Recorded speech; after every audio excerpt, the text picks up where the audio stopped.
Hi, I'm Ben. And I'm Josh. And this is the Bad at Magic podcast, a podcast about games, life, and other things. And welcome to episode 32. No. You got this all wrong already. Ben, this is a huge milestone for us because this is episode 100,000. What? Woo! Congratulations, everyone. We did it. 100,000 episodes of Bad at Magic. High fives all around. Well, that's if you count by binary, of course. Oh, right. Got it. Because it's a power of two. It's a power of two, and it's one with 5 zeros after it. Come on. You've got to it. Well, 32 is super important for me as a computer scientist for a whole bunch of reasons. Now, I'm going to try to not nerd out super hard, but I'm going to give you two big ones, okay? Okay. Other than the fact this is episode 100,000. The first one is 32 bits is super important for anybody that works in databases or any kind of hardcore data manipulation software, because 32 bits is the standard that you use to store an integer, which is just a whole number, inside of a computer system. And you can do it one of two ways. It's either signed or unsigned, where you take the first bit and either count that as positive or negative, which then gives you a range of negative 2,147,483,648 to positive 2,147,483, whatever, the whole number. If you do it as an unsigned integer, you only get positive numbers, and that goes from 0 to 4,294,967,295. So that sets kind of the upper and lower limits of what can be stored in a standard data variable. If you go over those limits, like you start seeing all these kinds of super big problems. Classic one is the old Pac Man machines when they first came out only used 8 bits. And so they can only, oh no, I'm sorry, not 8 bits. I don't remember how many bits, but they can only get up to 256 levels. So if you play an original Pac Man machine and you pump enough quarters into it to get to level 256, the entire machine just starts to break down because you're rolling over into like overflow memory. It's so cool. I'll have to watch a video. Maybe I can find one and put in the show notes. I can feel myself nerding out. I'll dial it back a little bit. I've got one more for you, and that is IP version 4, which is the protocols that computers use to talk to each other over the internet or over any network. The addressing scheme uses 32 bits, which is 4 sets of 8 bits, which is 4 sets of numbers between 0 and 255. Yeah. And that's where you see those numbers sometimes like 192.168.0.1. And that's the IP address of the machine. I love it that at some point in time in the past, some scientists that came up with this thought that would be more than enough numbers forever for the history of forever for the internet. They did, and it is not. We're already suffering with the restrictions that IP version 4 is causing. And so they've come out and they're starting to implement at high levels IP version 6, which instead of 32 bits for addresses uses 128-bit addresses. So you have that. That's like an address for every grain of sand on the seashore. Probably more than that. It gives you 3.4 times 10 to the 38 unique addresses, which is about it's not quite enough for every atom in the universe, but it's getting there. But not every address is accessible to every application. When they create a new standard like that, they carve it up into pieces and only allow you to use certain pieces, almost like it's the electromagnetic spectrum. This is absolutely true. But with IP version 6, broken down into 4 sets of 32-bit integers, you can have completely restricted by the first 3 octets and just the last one being giving you, over 4 billion unique addresses. This segment is where the accountant in you meets the computer scientist in you. Yeah, it's just thinking about allocating every person that is born on this planet their own IP address that they will keep for their entire lives, like a social security number, but better and more practical and useful. It just makes me smile and feel good inside. Nice. So there's something I need to follow up on from last time. If you remember, I told you last time how perturbed, I think that's not a strong enough word, how incensed I was with the Air Force for making me get a bunch of shots that made me sick and in pain for several days prior to my coming down here in Florida. Yes, I vaguely remember you being completely like bat poop crazy over how mad you were about it. But yes, please, go ahead. Yeah. Okay. So I've been here for 3 weeks now. My IM processing is complete, and guess how many people have looked at my immunizations? I guarantee you the number is 0. Yeah, no one's looked at it. No one cares. But that's irrelevant. I know. That's irrelevant. I know. Because it's the base there, they sent their requirements out into the world with the assumption and the understanding that anybody that shows up is going to meet all the requirements, so they don't have to double check. That's giving what happened too much credit. It went well beyond that, to the point where the people that were waiting for me here are so disconnected from that process that they aren't even thinking about that at all. Well, then 6 months from now, when you're done with this job and you're on your way out, I'm going to ask you and see if you take the time to call the deployment manager and be like, hey, let's talk about this line item for my follow-on. Or is it more likely that Bender's going to be like, I had to get the shot. Forget that next guy. He's got to get the shot too. I like that challenge. I think at some point during my time here, I'll have time to do that. And that's a great example of what I could do to pay it forward, to actually take the time to figure out who edits the line items and see if I can get that taken out. I'll take that as a challenge. What a perfect misuse of your time, but that's fine. I'm interested to hear that. Ben versus I bureaucracy. don't think so. I think you know something about me, and that's that I live by an ethic where I am diametrically opposed to hazing. And I know that this isn't like deliberate hazing, it's almost like accidental hazing, but it's still hazing. And whenever I have an opportunity to be the person who puts an end to hazing, I take it. So this is an opportunity. So you and I are very much on the same level when it comes to that. Like, as far as when you see injustice, you want to correct it in the world.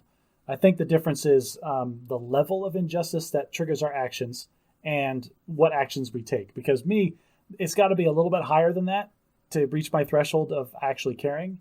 But when it gets to that threshold, I go whole hog, just burn it all to the ground. Like, everyone is going to suffer until this injustice is rectified.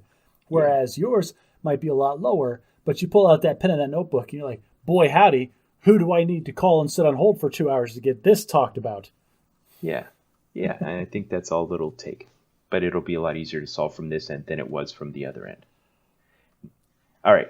Well, I'm going to lay money on the table right now, listeners. When we talk about this in 6 months, Ben Rich is going to be beating his head against the desk over how impossible it is to move that immovable object. Maybe. We'll see. What you just said about thresholds was really interesting, because you talked about how something had to rise above a certain level before it stirred your attention. And I want to talk about thresholds for a minute. In fact, I want to introduce what I think will be a new recurring segment on the show. I'm going to call it the long tail. You've introduced so many recurring segments that we've only done once. I'll do some research on that. This one we're going to call the long tail. And it's going to take me a minute to introduce the idea of the long tail. But in the future, we'll just say, hey, let's talk long tail. So the long tail, there's kind of a history behind the term, but there's the main source of, there's a book by that name, and there's also an article that was published in Wired magazine in October 2004 by a man by the name of Chris Anderson.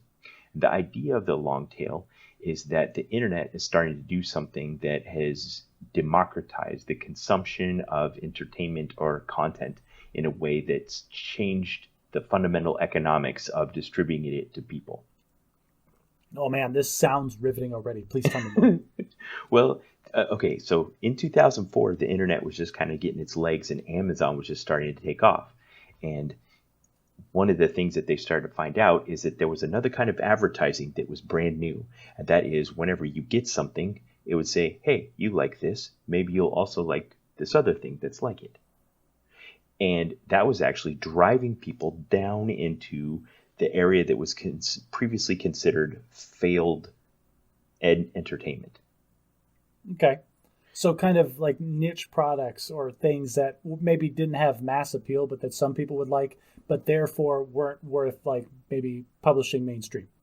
Yeah. Okay. Yeah. Well, okay. So if you think of like movies back in the 20th century, every studio's goal for the most part was to have a hit. What does a hit look like? It's a big, bombastic blockbuster that has a big budget, and then it even bigger sells at the box office, and people turn out in droves, and it makes a ton of money. Okay. Yes. And part of the reason that it has to follow that model is because the way they make their money is by getting butts in a seat in a theater, or selling you physical copies of a DVD, or having you rent physical copies of, a VHS cassette or a DVD or something like that. And all those things, because of physics, have a limitation on space, and there's economics surrounding that space. The seat in the movie theater, the shelf space in the store where you would buy the DVD or whatever, all of that takes up space, and it costs space to have it there. And so unless something passes beyond a certain threshold of popularity, that space is too expensive and it can't be used. And so it necessarily pushed less popular content out of theaters, out of stores, and made it so that average person couldn't get anything that was short of a blockbuster. I see. So we're talking about kind of the Disney big movies that ended up in theaters and then trickled out to all the other venues versus their direct to VHS releases. Exactly. They know that this thing isn't going to be popular enough to really justify a box office release, but it might take up, some aisle space in Walmart. Yeah, but there's also kind of a negative connotation associated with those direct to DVD, which meant they were also kind of crappy. I'm talking about stuff that's actually good and just never gets hit. So if you look at like the music industry, it's easier to understand. You might have a popular artist and you have their big hits and their main CDs, but maybe they have a live album or B-sides or foreign release or something like that somebody who's a big fan of that artist would be really interested in, but they can't find in a CD store anywhere because it's expensive to have it take up shelf space in a store. Okay, which again makes sense. Same with what you could see on television or over cable TV. Everything's, there's just a limited amount of shelf space, a limited amount of electromagnetic spectrum, a limited amount of hours in the day. So the internet took all of that and almost did away with it. Like the cost of keeping a few electrons on a hard drive on a server somewhere in some server farm is virtually nothing. Right. Okay. So then by removing the cost of storage or distribution limitation, then that opens up the ability to have just huge catalogs of all this, like not super popular niche type stuff. Exactly. And it was so successful that it proved that not only was people's appetite for new, interesting, different kinds of content unlimited, but it's actually a bigger market than the hits. So I have a few facts for you from this article. Well, let's break that down a bit, because what you mean there is that in aggregate, so like there's all these like very niche things that might only get a handful of people that actually like it, but all together, all those tiny niche things combined constitute a much larger portion of the total consumption than the popular stuff. Exactly. So back in 2004, Amazon was primarily a book retailer. So the statistics in this article compare Amazon with brick and mortar book retailers. So Barnes & Noble, the average Barnes & Noble carries 130,000 titles, and they tend to try to pick those out of popular ones they think will go off the shelves.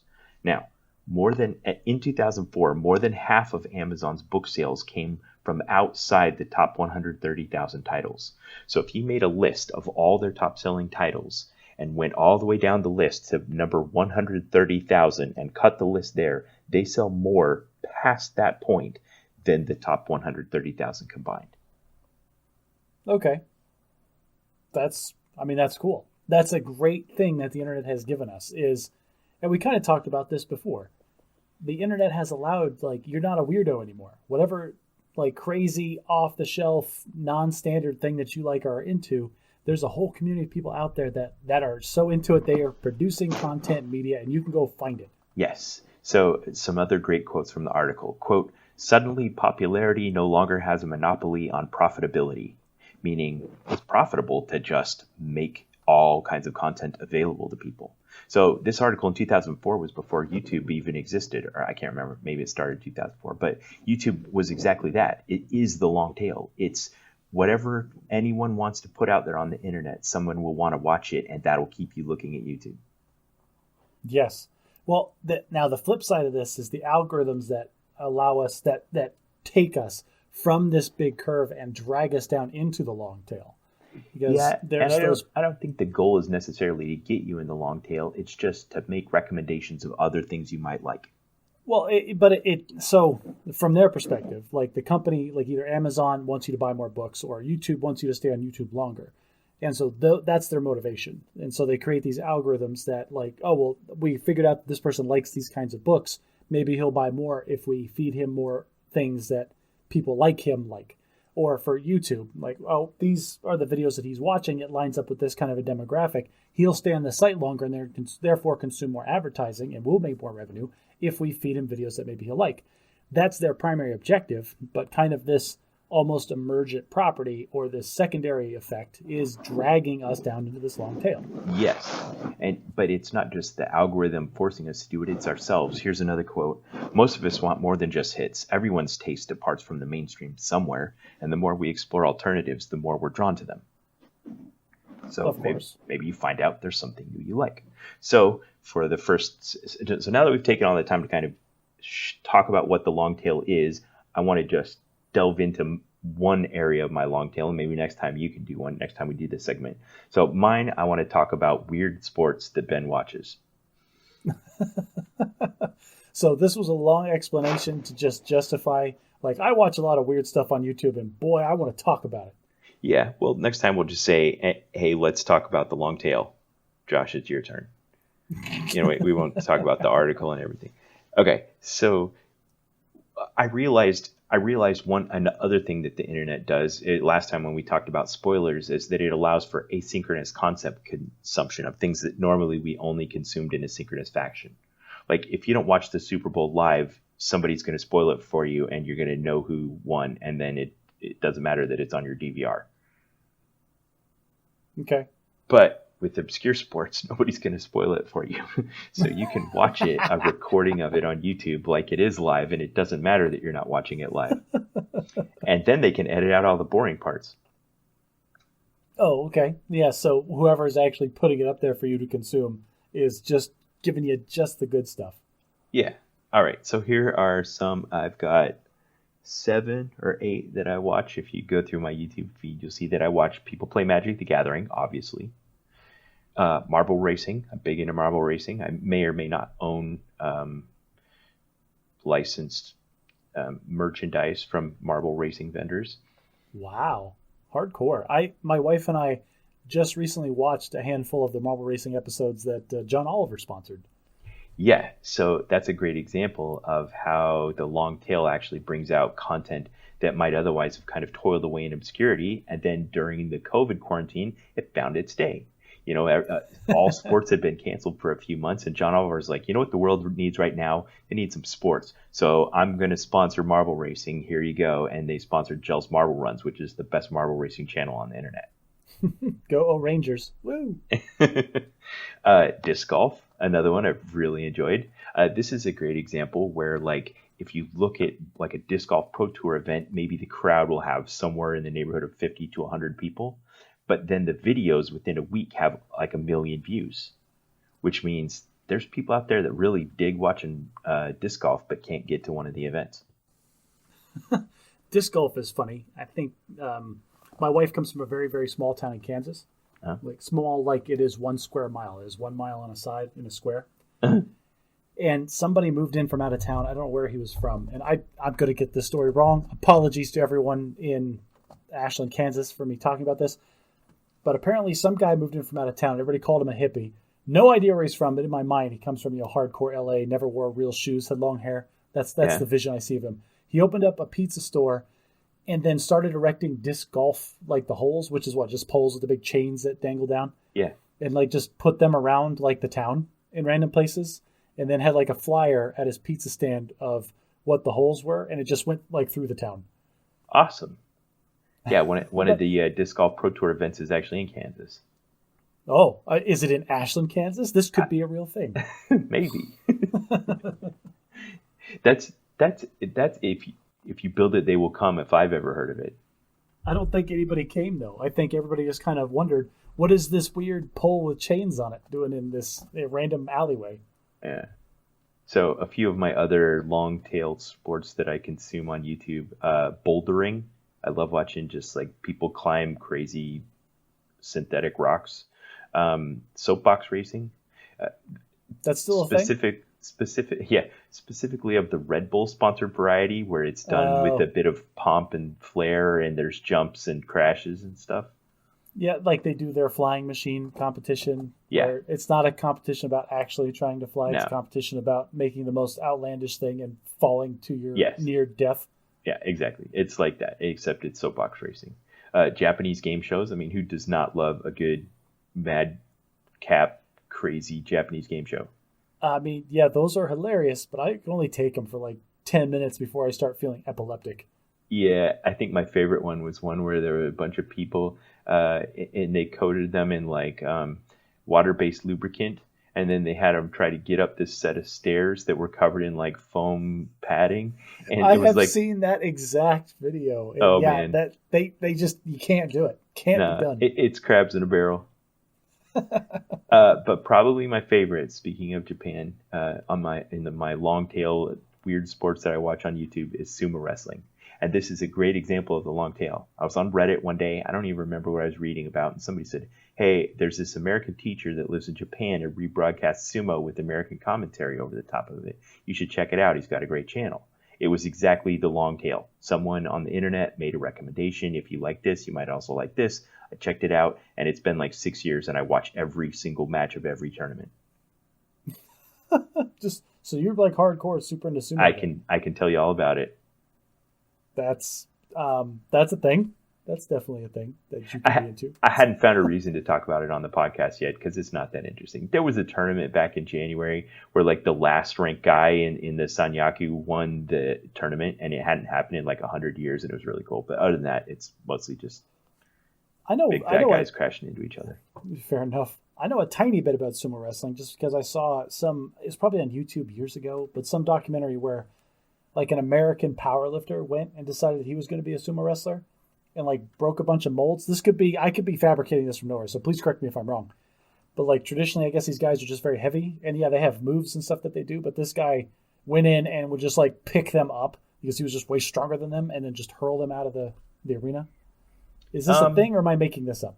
A little bit. It was probably trumped up. There's very much a rock paper scissors kind of thing going on. It's because of the art of sumo has such a great degree of nuance to it that it allows for this equalization that you can't just win because you're strong or fast or fatter than anyone else. You win. I love that. Can I just say I love that that's the XYZ axis of sumo wrestling: stronger, faster, fatter. That's fantastic. Yeah. So if you touch the ground with anything other than the soles of your feet, or you go outside of the ring, or your mawashi falls off, or someone pulls your hair, those are like the lose criteria, then you lose.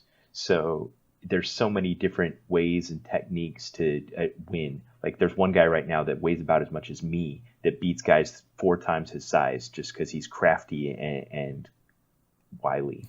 Because he's wily. But other guys just got his number. They just walk up to him, they slap him once, they grab him by the diaper and throw him out. Well, I mean, I can appreciate a sport, like intellectually at least, without having seen it, that allows somebody that is 4 times smaller than his opponent to win more often than lose. That's cool. Yeah. So that brings up a question that a common friend of ours used to ask, and that is, what is a sport? I remember this common friend of ours because he had very clear understandings of what was. Yes, he had very strong opinions about this. His opinion was run, jump, swim. if it's not one of those things, it's not a sport. So that counts out marble racing, disc golf, maybe sumo wrestling, I guess bouldering, although I don't know if he would agree that that's not a sport. Soapbox racing, I guess Japanese game shows make the cut. That's the only one on my list that makes the cut as a sport. I've never been big into the argument over, is it a sport or not? Like people will argue, is golf a sport? Honestly, who cares? The word sport exists to facilitate me putting an idea from my head into your head. It's just another thing that we made up, some verbal communication to impart ideas to each other. So if I need to explain to you that there is some kind of competition that requires more than an amateur level of dedication to, I'm going to refer to it as a sport. Yeah, I like that. It's just some kind of competition that would be pleasurable for people to watch or consume because it's competition. Well, that was redundant. That which is fine, definitions that define themselves are fantastic. Yeah, sure, we'll go with that. Okay, so that's my segment for the long tail. So be thinking about maybe what you could talk about in a future episode of some kind of obscure thing that you consume because of the long tail.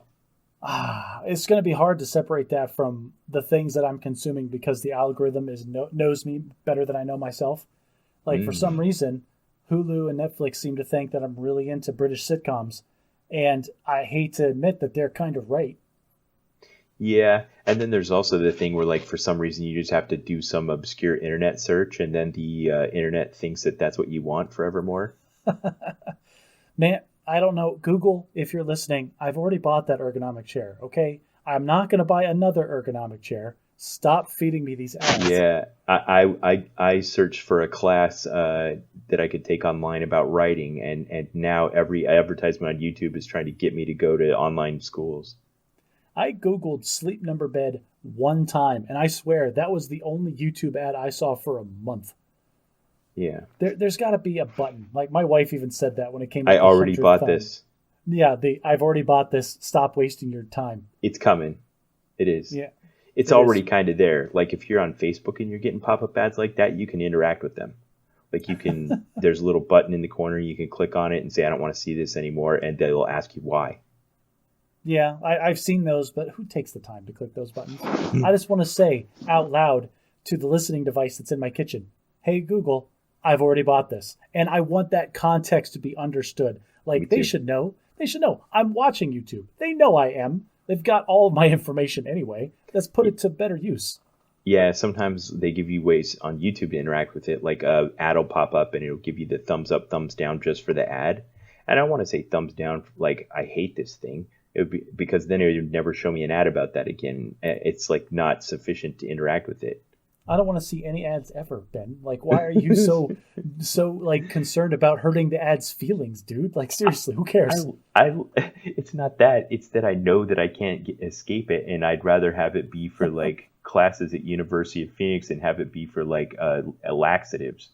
Hey, don't knock University of Phoenix. I'm a proud alumnus of University of Phoenix. Okay, as am I. Watch. Are we going to take a minute to complain about YouTube? Because the one thing that's really biting me in the butt right now about YouTube is they decided that it's totally fine to have 2 ads at the beginning of every video and 1 ad. I don't know how that happened. I want to call it the adpocalypse. It just feels like overnight it doubled. Well, it's because they released YouTube Premium and they want you to pay $5 a month to watch YouTube without ads. It's been a while. YouTube Premium's been out for a while. I'm seriously thinking about it though. That's the problem. That comment right there is the reason that they're ramping up all of the ads. Their ad revenue has got to be dipping because of YouTube Premium. It's not just that. It's some of the other features that they're offering, like the ability to have the app stay open in the background on my phone. I'll not lie. There's a couple times that I've wanted to be able to lock my phone and listen to a YouTube video. Yeah. That's true. Yeah. I don't... We are slowly descending into this dystopia where everything in our life is not owned. It's just rented for $5 a month. I've resisted it more in software than anywhere else. Like, I really don't want to get away from the model where I buy Microsoft Office and install it on my computer. Like, I don't want to pay, $20 a year rental for it forever. Well, so that's the model that software is going, and it really didn't bother me so much because presumably when you're renting it, you'll get the upgraded features and the software will get better, and it's always going to be compatible with whatever you're doing, blah, blah, blah. There's trickle-down ramifications and benefits to you by pursuing it through that model. My problem was there's a couple of game streaming services that have been very popular this year because of the pandemic. Game streaming services? Yes. And so like Google Stadia is one. Xbox just released a big one. Oh, Apple did one where they tried to do that. Apple did one, Apple, right. Yeah. The idea being that there is some super powerful computer in the cloud somewhere that's actually running the game for you, and you can then stream the game, like the output of the game and your inputs to like your phone. And so you'll see like these ads, and there's people on YouTube, you can see them, they do reviews where they're sitting on a bus with their phone plugged into like a custom Xbox controller, and they're playing full up hardcore AAA titles on max settings on their phone. Because it's not on their phone, it's in the cloud somewhere. They're just streaming some video from the cloud and streaming some input back up to the cloud. Exactly. And I thought but the latency's not there for You didn't. Not for everybody. You have to be close to one of their data centers, and yeah, they're working on those kinds of problems. But that'll only ever get better, and you know that. The problem that I realized after watching these for a while, thinking like, oh, this is a great service. This could be, like revolutionary and life-changing. Then I saw a Reddit post that changed my mind completely 180 degrees, and that is, how long until you can't even buy games anymore and you have to pick a title and you get to rent that title for $5 a month? Wow. I mean, whatever, really. I mean, like, we're paying Disney Plus, we're paying $6 a month, and we have access to the entire Disney library. Do you think they're ever going to be like, okay, now you only have access to half the library, and if you want to watch our AAA titles, now you got to pay per? It'll only ever get more restrictive. It's not going to get cheaper. Like, Amazon, I Netflix believe in the ability of the market to utilize competition to keep things fair. I don't agree with you. I think if one game manufacturer comes out and makes it more expensive, another one will come out and make it less expensive and steal their customers, and it will normalize. So maybe the problem with saying like, oh, capitalism will fix the problem is that everybody forgets the natural end state of capitalism is one company that controls everything. Monopoly. Yes, is monopoly. Like, we have to have artificial stops to prevent capitalism from reaching its logical conclusion. So that's what freaks me out. There's a dystopian nightmare future on Black Mirror. I think they had one where like they had your credits on the screen and you had to pay for the toothpaste that you dispensed and for let's go back to Wall-E. By and large, it owned everything. They were everything. So between monopolies and streaming services and advertising and us trying to Amazon. Amazon is in the middle of a class action lawsuit right now because the terms of use for their video services, if you purchase a video on Amazon, like you buy it, this video is mine now. If you actually go through the EULA, like it explains that you're not buying the video. You are buying an extended license with no expiration date to consume that video on their service. So presumably, if they terminate the service, you will no longer have access to that video, and that is specifically in their legal stuff. Yeah, so Amazon can just I don't take see any problem with that.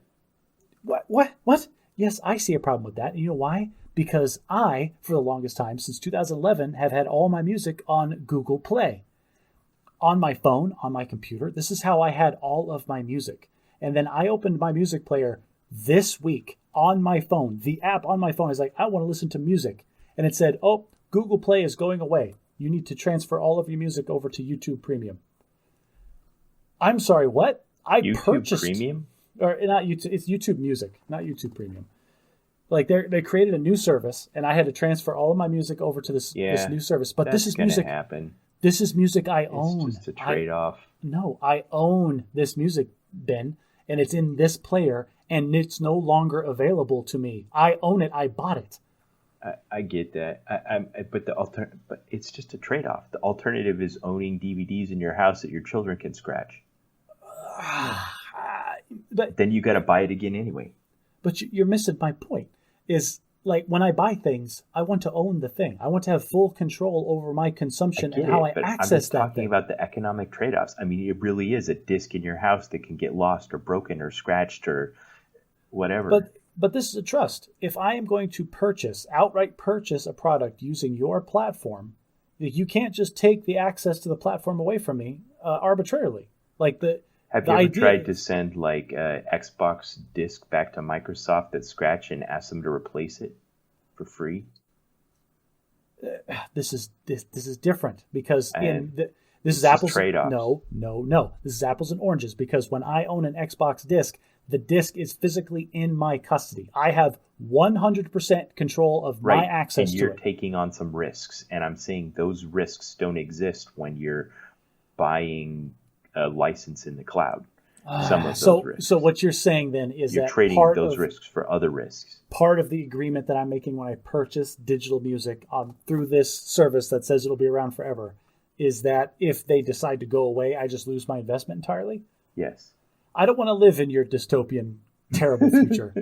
Because then like all of my things are digital, and if the company folds, like what if I put all my money into Google and then Apple takes over and they're like, oh, Google's closed and all of my stuff goes away? Underneath my TV are like 6 giant wallets full of DVDs and CDs. And every now and then I'll sit down on my couch and think I'd really like to watch a movie, and I will go on Apple iTunes store and buy the digital copy of it instead of getting out the stupid DVD wallet and trying to find the disc, just so that I don't got to search through the wallets. We have those wallets and we have the discs, and every once in a while I'll do the same thing, go into the media center and look through the physical media that we have. And what's nice about that is I am always surprised at titles that I already own. Like, oh, I didn't know we had this. Some of them, I will not deny, are still in the cellophane. We bought it and it just sits out there. Being able to talk to my device and have it just queue up whatever I want instead of having to search for a physical object is so worth the cost to me. But here's the thing, is we're still new enough and still developing this system where the stuff that you and I purchase is in the custody of a third party. Okay?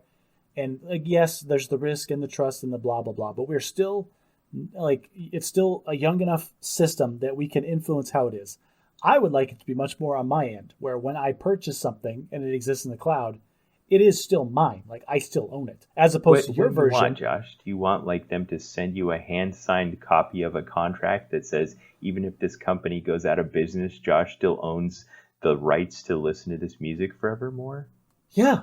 Yes, that's exactly what I want. I want them, like, if they fold, I want them to, like, oh, before we close up, here's a zip file of everything you've bought from us. Okay, you're reminding me of that scene from Back to the Future Part 3, where Marty's standing outside his neighborhood that hasn't been built yet in 1955, and the guy from Western Union shows up, and he says, I have this package from 100 years ago that we're supposed to deliver to you at this time, at this place, in this moment. And we all had a, what do they call it? Yeah, it was like, what, just a pool? We had a pool. Pool, that's the word, pool. We had a bet going in the office that you wouldn't be here, and I lost. The idea was that 100 years later, what business is still going to be in business and have been coherent enough over the intervening years to be able to hold on to a physical belonging for 100 years. I don't remember how many years it was. Oh, yeah, it was 100 years, but we are not talking about, in the movie, it was a physical thing. No, I think it is the same idea. It's this thing belonged to Marty 100 years in the past, and he wanted them to hold it for him until 100 years in the future. That's a big thing you're asking that company to do. It was the contract they made, but they wouldn't necessarily always retain the ability to do that. What if Western Union had gone out of business?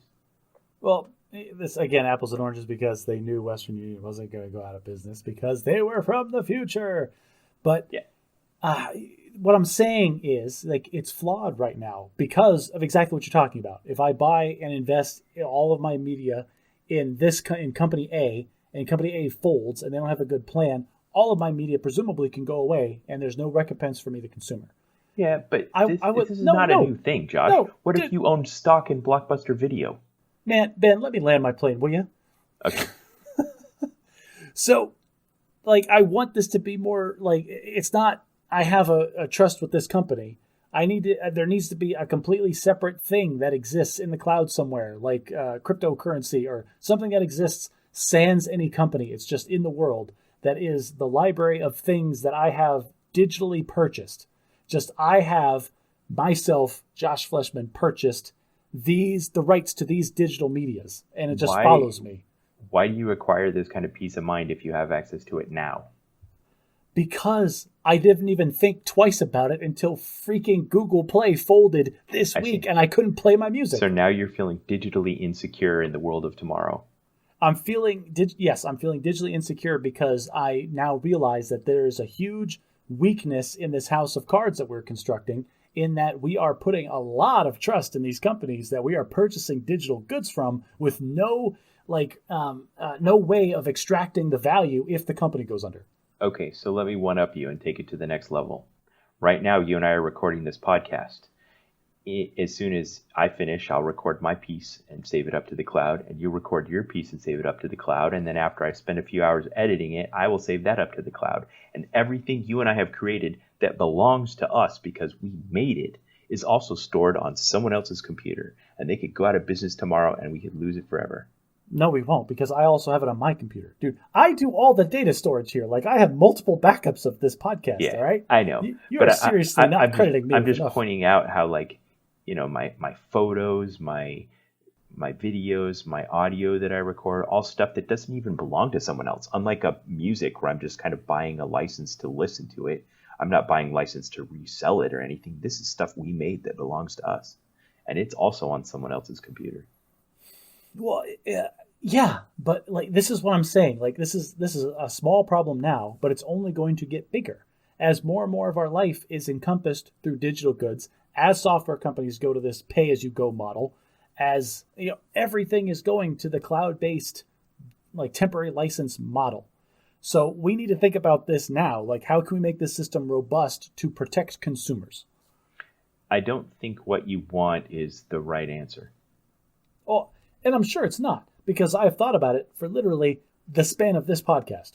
So, like, this is not the thing that's going to solve everything. This is just the idea that came out of my mouth as I was speaking it.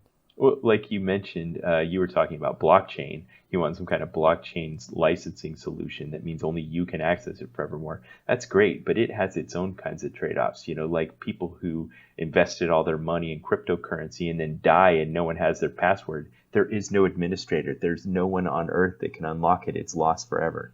I want a universally recognized, acknowledged, and enforced like licensing scheme for all forms of media.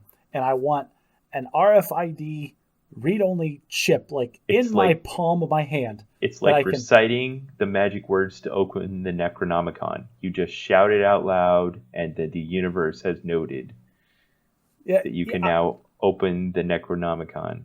I want to be able to walk up to you're killing me, because like this is all resting on a lot of assumptions that I'm making about the computing world in the far future, and this is a rabbit hole that we should not be down right now. All right, well, let's pull it back out a little bit. All right. So I think it's time. Let's go from theoretical computer science nonsense to how I was a terrible human being this past weekend. All right. Okay, so this is everybody's favorite segment, Bad at Husbanding, because we're both pretty bad at that from time to time. Yeah. Okay. This story is about Nicole's cookies. And, like, in advance, Nicole, I'm sorry. I'm going to tell this story wrong because I'm telling it from my perspective. This is Alicia hates my retellings of stories. Yeah, that's the problem when you have spouses that were there when you're doing it. Doesn't matter. This is my perspective. This is how, and it's my podcast. Why didn't you tell it from my point of view? Because it's my point of view. Make your own podcast. All right, so there we were. It was probably Thursday or Friday night of last week, and Nicole had we were rummaging through like the fridge looking for a late night snack after the kids had gone to bed. We're watching TV. We just want something to take care of that sweet tooth, right? And she found a packet of white chocolate chips in the freezer that she keeps for baking. And so we both got a handful of white chocolate chips. And on the back, she noticed as she's putting it away, it's like, oh, there's a recipe on here for macadamia nut cookies. That sounds yummy. I was like, okay, whatever. And then she's like, I'm going to put this on the list. And then she proceeds to put it on our shared grocery list on our phone. Like, okay, great. That's wonderful. And then the next day after work, I went to the grocery store. I did our weekly trip to the store out in the world. And on the list was all the ingredients that we needed for white macadamia nut cookies. And so I bought all these things. And then 2 days later, it's the weekend now, and we're sitting at dinner, and my daughter goes, I want cookies. And Nicole goes, yes, I want cookies too. Looking at me, I'm like, okay, I'll make some cookies.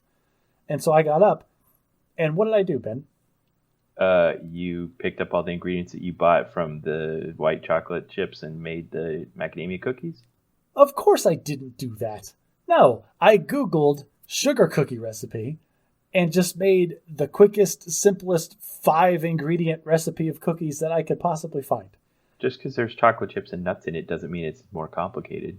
Well, and no, you're killing me, Smalls. No, of course it wasn't more complicated. They're cookies. But the idea here is that it never even I'm usually pretty good at doing these kinds of things and putting stuff together. But this time there was no connection in my brain between the specific extra special shopping that I had done 2 days prior, and the Okay, I'm request trying to to bake figure out cookies how tonight. this is a husband sin. You've got to have something else. Well, I just made the simplest cookies I could find. I made sugar cookies. Okay. And then as I'm making them, and I'm like stirring them in the bowl and like doling them out, and Nicole goes, "Oh, did you find the macadamia nuts?" And I look up and I stop and I go, You're like, what macadamia and I was like, nuts? I was like, "Yeah, they're in the baking aisle. Of course I found them." And then I go back to scooping out the cookies.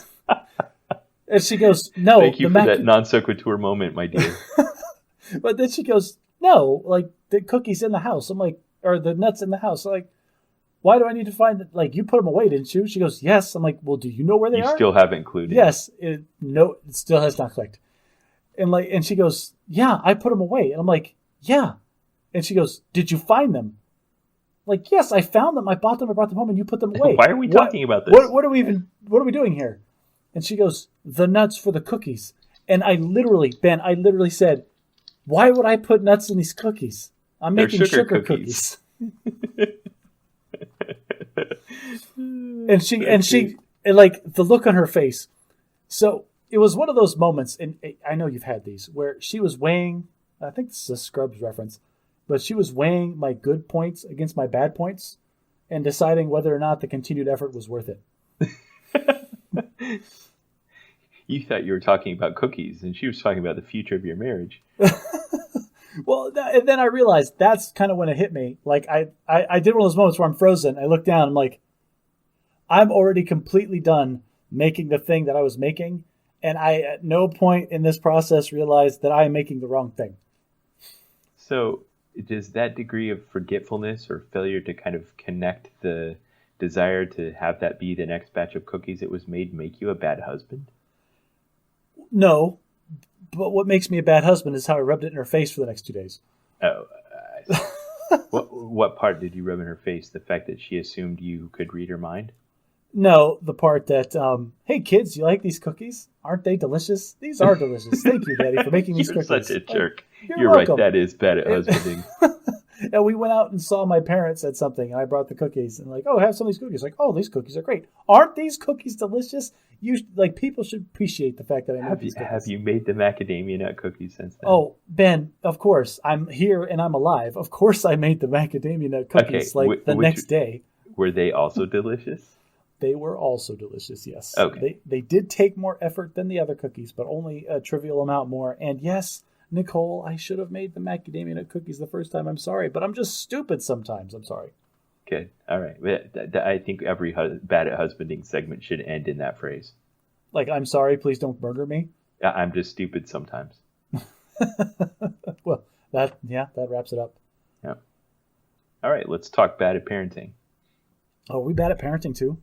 Well, yeah, it's Halloween. It's time to be bad at parenting. So I'll start. The time that I'm bad at parenting every Halloween is that my wife decided early in our very busy life as parents that Halloween was her opportunity to kind of live out some of her fantasies she had as a child. So her having 6 children means that she has 6 customers for her to sew and craft and do awesome things like your family does every Halloween. And I have been the annual party pooper in this endeavor. Wah, wah. Debbie Downer. Not because I hate Halloween or I'm against it or anything. My level of desire to participate definitely doesn't extend 6 weeks prior. Like, I'll engage 3 days prior. I'll make sure I have candy in a bowl to put it in, see if I can scrap up a costume and take some kids to a school party. Yeah, that's probably like the low bar for Halloween parenting. Alicia starts talking to the kids about costumes. I think it's a year-round discussion, but definitely like 6 months before the conversation's starting to heat up, and 2 months before you got to be locked in. Oh man, if 2 months before you haven't started working on it, like, you're behind the power curve. Yeah, exactly. So, but the problem is her number of customers is dwindling, so she's putting more and more effort into the remaining customers. And the same amount of effort, just in fewer customers. Right. So, now that we're down to just my 2 youngest that actually want to dress up in costumes my 3 youngest, we'll say, want to dress up in costumes for Halloween, she put 6 kids worth of effort into 3 children. Yes, So and I got a sneak peek of the costumes for this year, and holy crap, people, you need to see these costumes. yeah, she sewed silk dresses that almost perfectly matched the stage costumes from Hamilton for two of the Schuyler sisters. Yeah, and they're phenomenal. They're phenomenal to the point that I have requested her to make me a Revolutionary Era War jacket, and she's not taking me seriously on Facebook with that, Ben. I don't think she realizes. Like, Yeah, I will pay a decent wage, Alicia, if you're listening. she doesn't do it for money. She does it for the love of crafting and Well, sewing. then for the love of crafting and sewing, ship me a jacket. Yeah. and then my other son wanted to be one of the spacemen from that game that's all the rage on the internet right now, Among Us. Have you played it? I have not played it. I watched enough of it on YouTube to realize that this is the game of the 15 minutes. This is the current Untitled Goose Game. Yes. Yes. This will be gone in a month and no one will ever have heard of it again. Well, one thing this game has that gives it legs is, unlike Untitled Goose Game, that's just kind of a one-trick pony, this has a very interactive human element that makes the replayability very high. Right. It's kind of one of those murder mystery games. Yes, where it's host a murder party, but transported online. So the premise, people, is there's like a handful of players, like up to 10 players or something, and they're spacemen, and there's little tiny mini games that they have to do to like maintain They're all the in spaceship. spacesuits, so they all look alike. And they're like, they have different colors, but they all look very similar. And if you're a normal player, you have this list of tasks that you have to complete, which is a bunch of little mini games that are scattered around a map. But a handful of the players are not actual players; they are imposters, and they have the ability to murder the other players. And their job, and they have a few special abilities that the other players don't have. Right. And the idea being there that the win state for the non-imposters is to fix the spaceship or the space station, and the win state for the imposters is to eliminate enough of the crew that it is impossible to repair the spaceship. Or sabotage the ship, yeah. So, yeah, and then every once in a while, there's things that you can do to, like, have a big meeting where you can call all the players into a room and then you discuss. And sometimes, like, if you come across a dead body, you can immediately call everybody in the room and everybody can start pointing the fingers. And then everybody can vote, and the person with the most votes gets launched out into space. And so it just turns into this huge... the island. Yeah, it's this huge point the finger, no, it wasn't me, it was him, like, cluster. Yeah. So he wanted to be one of the characters from that. So she bought him one of those, like T-Rex suits that's like just a big plastic bag that you wear that inflates with a little fan that's attached to it. But it's like red and puffy like those spacesuits, and then she's going to put the little like visor on it and backpack on it, and he'll look just like one of those spacemen from that game. So I've got two of the Schuyler sisters and one of the spacemen from About Us, and those are our Halloween costumes this year. What about you? So, yes. Halloween, for some reason, we have ramped up over the years, like as we had children. Like my wife made this great collage of different Halloween costumes we've had throughout the years, and I'll probably put that in the show notes. And they've gotten more elaborate. There's more effort being put in every year. And this is definitely a year-round discussion. Like, we're always tabling like ideas for this would be a great Halloween costume. Like, it took a long time for me and Nicole to push through, we should be Bleach characters for Halloween. Yeah, we talked about this last Halloween. Yeah, this is not something my kids were into. Like, we had to really sell them on it. I currently on the list, I've been pushing Hollow Knight. I think we should be Hollow Knight characters. Kids are so schizophrenic sometimes. How can you get them to lock in and last that long and not change their mind? Oh, because when they try to change their mind, we tell them, no, we've already decided we're going to be this. Remember? Okay. Yes, of course you remember. Family culture. The family culture of, no, this was written in stone. You waved the wand of denial. Yeah, exactly. No, we are going to be Mandalorians this year. And yes, this year we're going to be Mandalorians. Nicole's been working on the costumes for... You've been sharing the construction process with me all along. They look fantastic. We finally got like the armor plates like glued on to my costume today, and Ben, I was giddy as a small school child when I saw myself in the mirror with my full Mandalorian armor on, and then Nicole then put the icing on the cake by attaching the half cape to me that she made custom. Like, oh man, yes, this is the way. So speaking of the Mandalorian, season 2 just came out today. Don't you dare say a word. I haven't seen any of it. I have literally closed my eyes and plugged my ears and hummed to myself whenever those commercials came on TV. I'm looking forward to watching it. Yeah, that will be a Bad at Magic episode. We talk about the Mandalorian. Maybe next time we can talk about Mandalorian season 2. We can't talk about it next time. They come out 1 week at a time. You're not even in Mandalorian culture. Yeah, I think it's because I don't know why I'm confused about it. Whatever. I'll watch the first episode then. It's this super weird thing that no one's ever heard of. They only release one episode of the show a week. And then you've got to wait a whole week before you see the next one. It's crazy. Well, this is another example of the long tail where we're still trying to figure out what the best distribution model is for online content. Should it be more like a traditional TV program where you kind of string out the interest, or do you want it to be like one of those Netflix where they drop 8 hours worth all at once and everyone talks about it for a week and then it drops out of the public consciousness? I think that's why they're doing Mandalorian 1 episode a week, because then you can take this amazing thing, because it's been amazing, and stretch it out over a much longer period of time, which gives it a much larger footprint in the pop culture mindset. Yeah. Okay. Well, my failure to support my family's annual Halloween costume blowout is my bad at parenting. What's yours? I don't know if this is bad at parenting. I just realized something.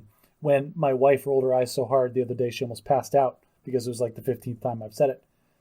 But so you know how there's that joke like, oh, when I was a kid, I had to walk to school, and it was in the snow and uphill both ways. And classic. There were dinosaurs. Yeah, the classic. When the idea being, when you were younger, everything was more difficult. Right. I have noticed that I'm doing that to my son constantly. Because you told him you walked to school barefoot in the snow? No. We play WoW together as one of the things that we do, right? World of Warcraft, like we talked about on the last episode. World of Warcraft, yes. What did I say? Did I say WoW? You said WoW. Oh, sorry. World of Warcraft. Whoa. But so he'll ask me questions constantly, or like, oh, how do I do this? And then he's very interested in the archaeology of World of Warcraft, because this is kind of the first thing that he's really like understanding existed before he was alive. Like, you have a vague sense that your parents have been around, but whatever, they're your parents. But you're still suffering from the kid thing of thinking your teacher lives at the school. Right. So you can't imagine your parents being a child like you. Yeah. And honestly, it didn't really like fully hit me until I had kids and realized that my parents had a whole life in existence before I existed. It was a very existential moment that almost broke me. Yeah, frequently my way of experiencing that is realizing that my parents knew a lot of the stuff I was doing as a child that I thought I was getting away with. I didn't learn that lesson until that moment. Like, everything that you just said was also combined into that my parents were kids at once. Like, blew my mind. Yeah. Not what we're talking about. This is the first thing that my kid is kind of somewhat aware that this has been around longer than him. And so what is it? It's World of Warcraft. And like occasionally he'll ask me, well, was it always like this? And I said, no, actually back when the game was hard. And I have said that phrase like so many times that Nicole is starting to call me out on it. Like, okay, old man, we're sick of hearing about it. Uphill both ways, we get it. Yeah, because when the game came out in 2004, Ben, it was brutal. Like, it was for real men. Like, in World of Warcraft 2004, men were men, and women were men, and small children smelled like horses. Well, how have they solved problems where, like, some max-level character just, like, runs up behind you and kills you for no reason? Exactly. That was a thing that existed on the server that I was on when I was back in the day. And it happened to me so often that when I got to max level, I started doing that. I would go around and just kill everyone on my path. Gosh, I thought we were against hazing. That was part of the game. And no, I'm not against hazing. I went to a military academy. I am all about, like, passing it on. Like, this is character building. I would do the opposite. I'd run around protecting noobs and be like, you get out of here, you and then you would get killed. Like, I can't. It doesn't matter. But now in the game, like, we are on a PvP server, but you still have to check a box, like, in a menu. Like, you have to say, yes, I agree and consent to being randomly killed by players of the other faction, which kills the immersion, in my opinion. And back when the game was hard, you just had to be aware and careful for stuff like that. It's like being able to kill non-player characters. I mean, everyone's fantasized that since they've ever started playing first started playing video games, but if you can kill the shopkeep, then the shop's kind of worthless, and then what do you do? Back in the day when it was hard, you could kill all of the NPCs in World of Warcraft. Okay. I realized when I saw what you'd written here that your idea of uphill in the snow both ways doesn't go back far enough. Okay. This is somewhere where our age gap really matters. Like, video games started in my lifetime, but not in yours. Whoa. Okay. So what is back when it was hard then, from Ben Rich's perspective? So from me, back when it was hard, we're talking like Pong, Atari games, those kinds of things. But really, when I first started, and I played all that stuff. Like a classic is probably Pitfall on the Atari. It was where they were starting to realize that just brutal gameplay wasn't fun, but it was brutal gameplay. I mean, you would run and you'd have to jump over these water, and if your toe was just one sprite back, you'd fall and like you couldn't swim, you just died. Or if there was an alligator and you stepped one step too far, he would eat you. Or the snake, you couldn't like touch it even with the toe of your boot. You're talking about hitboxes and collision detection, which is a whole other thing, but I'll forgive you. Please continue. Yeah. But back when video games were hard, that's what I think of. But if I was going to make a list, when I really started coming around, it was probably original 8-bit Nintendo, where me and my friends all sat around and played it, and somebody got a new game, and this is well before the internet. Like, I remember the first time someone put Contra in, where we're just punishing gameplay for no reason. We've just stopped accepting that as an acceptable form of game design. I don't know if you've ever heard of the game Dark Souls. Are you aware of this? Like, there is an entire genre of video games now that are basically classified as punishingly difficult. Okay, well, let me give you my favorite from my childhood. Okay. By far, Mike Tyson's Punch-Out. That's a classic, and it was also classically difficult. Yes, but it was difficult in the way that kind of rewarded. It wasn't just like randomly difficult, like Ninja Gaiden. Ninja Gaiden had like those stupid things where like you would jump across a pit and then an enemy would spawn out of nowhere and knock you while you were flying through the air, and you didn't have any control and you'd fall down the pit and die. And it was just frustrating and stupid. Mike Tyson's Punch-Out had enemies that had patterns that you had to memorize, and they were predictable, and you could memorize them and learn them and build a skill and get good at it. And man, did I love playing that game. I never did defeat Mike Tyson, but I could get all the way to him. Man, we could reminisce about video game memories forever. Because I remember there's Ninja Gaiden 3 came out for Xbox when I was in college. Okay? Yeah. And one of my best friends at the academy had Ninja Gaiden 3. And I will never forget, I was walking down the hall to his room to like see if he wanted to go to dinner at the Chow Hall, when his door flew open and his Xbox controller flew across the hallway in slow motion my vision and shattered against the far wall. And then he came flying out into the hallway and was just looking around for someone to vent his frustration at. Locks eyes with me and goes, "How many effing ninjas are in this building?" Okay, so if I picked out Ninja Gaiden on the NES as the example of a punishingly difficult game that wasn't fun because of the difficulty, and Mike Tyson's Punch-Out of a game that was punishingly difficult that was fun because of the if we sat our kids down and all they had to play with was an original Nintendo and these two games, do you think they would be able to tell the difference, or would they just not like either of them? I don't know. It really depends on the kind of kid and what they've been exposed to before, because now my kids are used to, Mario Party, where you get all these charity stars at the end of the game. Right. Where it's like, You didn't earn any of these stars, kids. I beat you into the ground. I don't know why you're getting extra stars. So, man, I don't know. That's all speculation. And there's a reason that like games that are nowadays games that are punishingly difficult fall into that second category, where you can develop a skill set to be good about it. You enter those near Zen states where you can put the perfect control inputs in and actually beat the game without it feeling like you're cheating.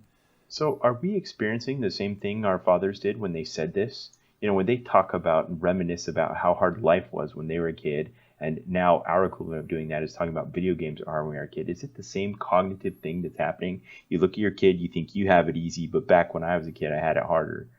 I think it's more that we're experiencing the same problems. The difference is the problems are more solved. Like if our parents are looking back like, man, life was hard when they were kids. I'm like, that's undeniably true. Like life was more difficult because they didn't have the amenities. But the reason life was so difficult and the reason it's less difficult now is because people were like, life sucks right now, let's make it better. The same thing happens across all genres and all things. Like when we were kids, we were mad about how punishingly difficult these video games were.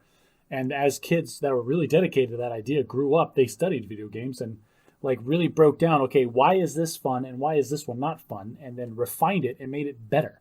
This is the fact that you and I can say back when it was hard is a sign that society is evolving and getting better over time. But isn't Hollow Knight an example of that, where they actually took the good elements of hard gameplay but also made it fun? That's what I'm saying, is they distilled it. They didn't make it punishingly difficult just because they didn't have any other options or didn't know what they were doing. They recognized it as one of the axes of gameplay or something about a video game people are going to like, and they refined it to extract the fun bits of it. So what was the fun bit about walking barefoot in the snow? Oh, that's just a haze. That's just like just talking about how much tougher you are than your offspring. Like that's a flex, honestly. So you're saying it's not the same thing? No, those are different. That's just like it's the same thing when I tell my son when we're playing World of Warcraft. When I say back when it was hard, what I'm saying is this game was more difficult. Therefore, I am better at this game than you. And don't you ever forget it, you up and comer. I thought that until the first time my teenage son beat me at Tetris. And then I felt really bad. Because I thought I was the king and I would just rule them forever because I had such hard-earned skills. But my skills had perished a little bit and he was fresh and he owned me. Okay, this is probably a show that you don't watch but you're aware of. American Dad? Yes. There was an episode where he's talking about he had his son. And this guy is the ultimate hardcore super machismo American guy. Barrel-chested American flag-flying, yeah. CIA agent, yeah. The guy's... it's a hilarious show. But there's the episode they show where his son was starting to get to the point where he could beat his dad at like one or two little things. He's like, I knew this day was coming ever since he was born. And they show that flashback to like, oh, congratulations, it's a boy. And they hand him the infant. And he goes, oh, I know you're coming for me and I'm going to be ready. And like they both squint at each other. like the dad and the newborn. Well, you described that moment playing a card game against your son when he beat you. Which card game were we playing? I don't remember. That was, I texted you, right? Yeah. Oh, no. Oh, Ben. Hey, we talked about it on the show. What? Which, did we? You were talking about some, like, collectible deck building game that you were playing against Carter, and you were giving him advice, and he wouldn't listen to you, and then he did something you hadn't seen and beat you. So it was Pokemon. Okay. Oh, no, yeah, you're right. It was Keyforge or something. Yeah, we're playing one of those card games. Keyforge. That was it, Keyforge. Yeah, but I just realized we were playing another card game probably a couple weeks ago, and I totally pulled a Ben Rich, and I didn't realize it until just this very moment. And I sent you text messages of this. Like we were playing, a listener got us Exploding Kittens as one of the card games, which is fun. It's a fun game. I like it. The kids love it. I don't like it. Listen, it's mechanically very simplistic, and like guys like us, of course, like this is the cheap $7 wine when we're over here drinking the the old stuff. Like I get it, but for the kids and having fun with them, like it's perfect. And my son thought he beat me by doing this clever thing, but he didn't realize I had the counter to it in my hand, and I totally pulled a Ben Rich because I could have just let it go. And be like, Oh, you did so good, buddy. High five. But no, I totally windmill slammed the, nope, I don't think so. You lose, sucker. Like, I totally did that. Well done. I'm glad I had some influence there. But it's funny how I defended not hazing, and I don't think of that as hazing. I think of that as parenting. But really what it is, it's the our children. They're coming to replace us. And we're just going to sprint ahead of them for as long as we can. Maybe. So for bad English today, I'm going to do just a cutesy little phrase I heard that they used once that I thought was funny, but I'm going to start off with the American equivalent first. So Back to the Future, since we've already talked about it this episode, made famous the phrase of screen door on a submarine, although, in the Biff Tannen version, it's screen door on a battleship so that he sounds like an idiot. But it's the idea of something being useless. Like you wouldn't have a screen door on a submarine because that would be useless. And one time I heard a British person talking and they came to a place where they needed an idiom that would fit in that spot. And they didn't say screen door on a submarine. They said, that's like an ashtray and a motorbike. I love your posh accent. And that's a pleasant mental image the first time you hear it, and you imagine like some guy on a motorcycle trying to smoke a cigarette and then tap the ashes off in an ashtray. Yes, I mean, yeah, that's pretty useless. I saw another one, another American version that said that's as useless as the G in lasagna. Who said that? Who? I don't know. I found that one a lot. It's as useless. That's as useless as the G in lasagna. Whoa. Now I'll tell you, like I get it, but that's I don't know, man. There's got to be better idioms than that. Well, another British version was that's as useless as a chocolate teapot. And of course, the British make a lot of tea, and if you put hot water inside of a chocolate teapot, it would just melt and make a mess. You see, that sounds like a British idiom because there's like 5 layers that you have to unwrap before you understand it. Yeah. So if you search this on Google, like as useless as ... don't do that. It's because it's mostly just sexual and rude and crude and not useful. So that was about the extent of mine. They started to get tasteless after that. They started to get tasteless after like those 4. Wow. Okay, I'll give you one of the tasteless ones. That's as useless as Anne Frank's drum set. Oh, that's just bad. Right, Why? tasteless. Why? That is tasteless. That is tasteless. Okay, so and it goes downhill from there. Quickly descends quickly into madness, apparently. So for bad at English today, that's as useless as an ashtray in a motorbike. That's as useless as an ashtray on a motorbike. I need to work on my posh British accent. If I'm going to use any of these bad at English words, I have to say them properly. All right. So we did something a little bit different, and we promised several episodes ago that we would review a book, but we gave a month instead of the usual 2 weeks for our listeners to read along if they so chose. So the book that we're going to be reviewing here for our feature on Bad at Magic episode 32 is Superfreakonomics by Stephen Levitt and Stephen Dubner. So everybody, if you haven't read the book, spoilers warning for Superfreakonomics. You can't spoil this book. I disagree. Spoilers for several vignettes that they talk about in the books, and probably spoilers for Star Wars. There's no plot. It's a self-confessed plotless book. There's no spoilers. Yeah, I'll tell you what, it really showed too. Well, I mean, this is the thing. Like, we're talking about the different levels of spoilers. If you want to go into this book with no opinion about any of the subject matter, you need to stop listening now, because we are going to express our opinions and we're going to discuss them. But every subject they discuss is something people already have opinions about. Let me make a list. Drinking and driving, child safety seats, prostitution, climate change. These are all things that people already have opinions about. The fun thing about this book is finding out how to question your opinions that you already have. Okay. And this book did a good job making me question some of my opinions and a terrible job making me question others. Okay. Well, let's just take them in the order that they were in the book. Well, hang on. Whoa. Have you never done a book review? First things first. Like, what do you think? Overall rating, thumbs up, thumbs down, 1 to 10. Give me something. So when I read this book right when it first came out. It just kind of hit a sweet spot for me of interest in economics, in interesting observations of the world around me, and nonfiction and stuff. And I was waiting for it to come out, read it when it first came out, and enjoyed the heck out of it. The second time I read it, it didn't age particularly well. This time it was like 6 out of 10. All right. So for me, like reading Freakonomics, the original book, I loved that book, transfixed by it, because they took an economic perspective on a lot of large data sets to extract like some non-intuitive concepts and like put names to it and kind of things you don't normally think of as being subjects that you would apply economics to. Exactly. And they explained a lot of really interesting facets of human behavior in that book. And I really, really liked Freakonomics. Superfreakonomics didn't do that as well. Like they had a lot of random like kind of studies and pseudo data sets they would talk about, but they very rarely applied any good like economic theory to it. They didn't extract a lot of good lessons from it. It felt a lot more vignette-y. I don't know. I didn't like this one nearly as much as the first one. Yeah, so after this, they stopped producing additional books and they started producing a blog and a webcast. in a podcast.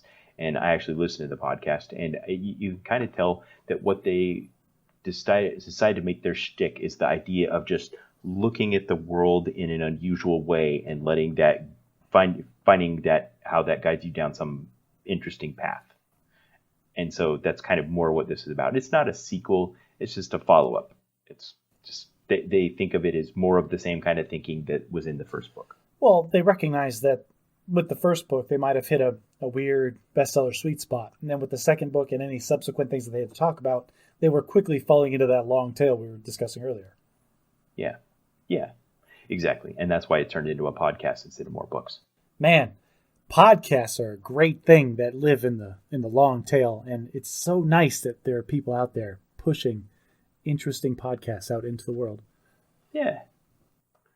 All right, so the introduction of the book, they're just kind of trying to get to wet your whistle. So they call it Putting the Freak in Economics.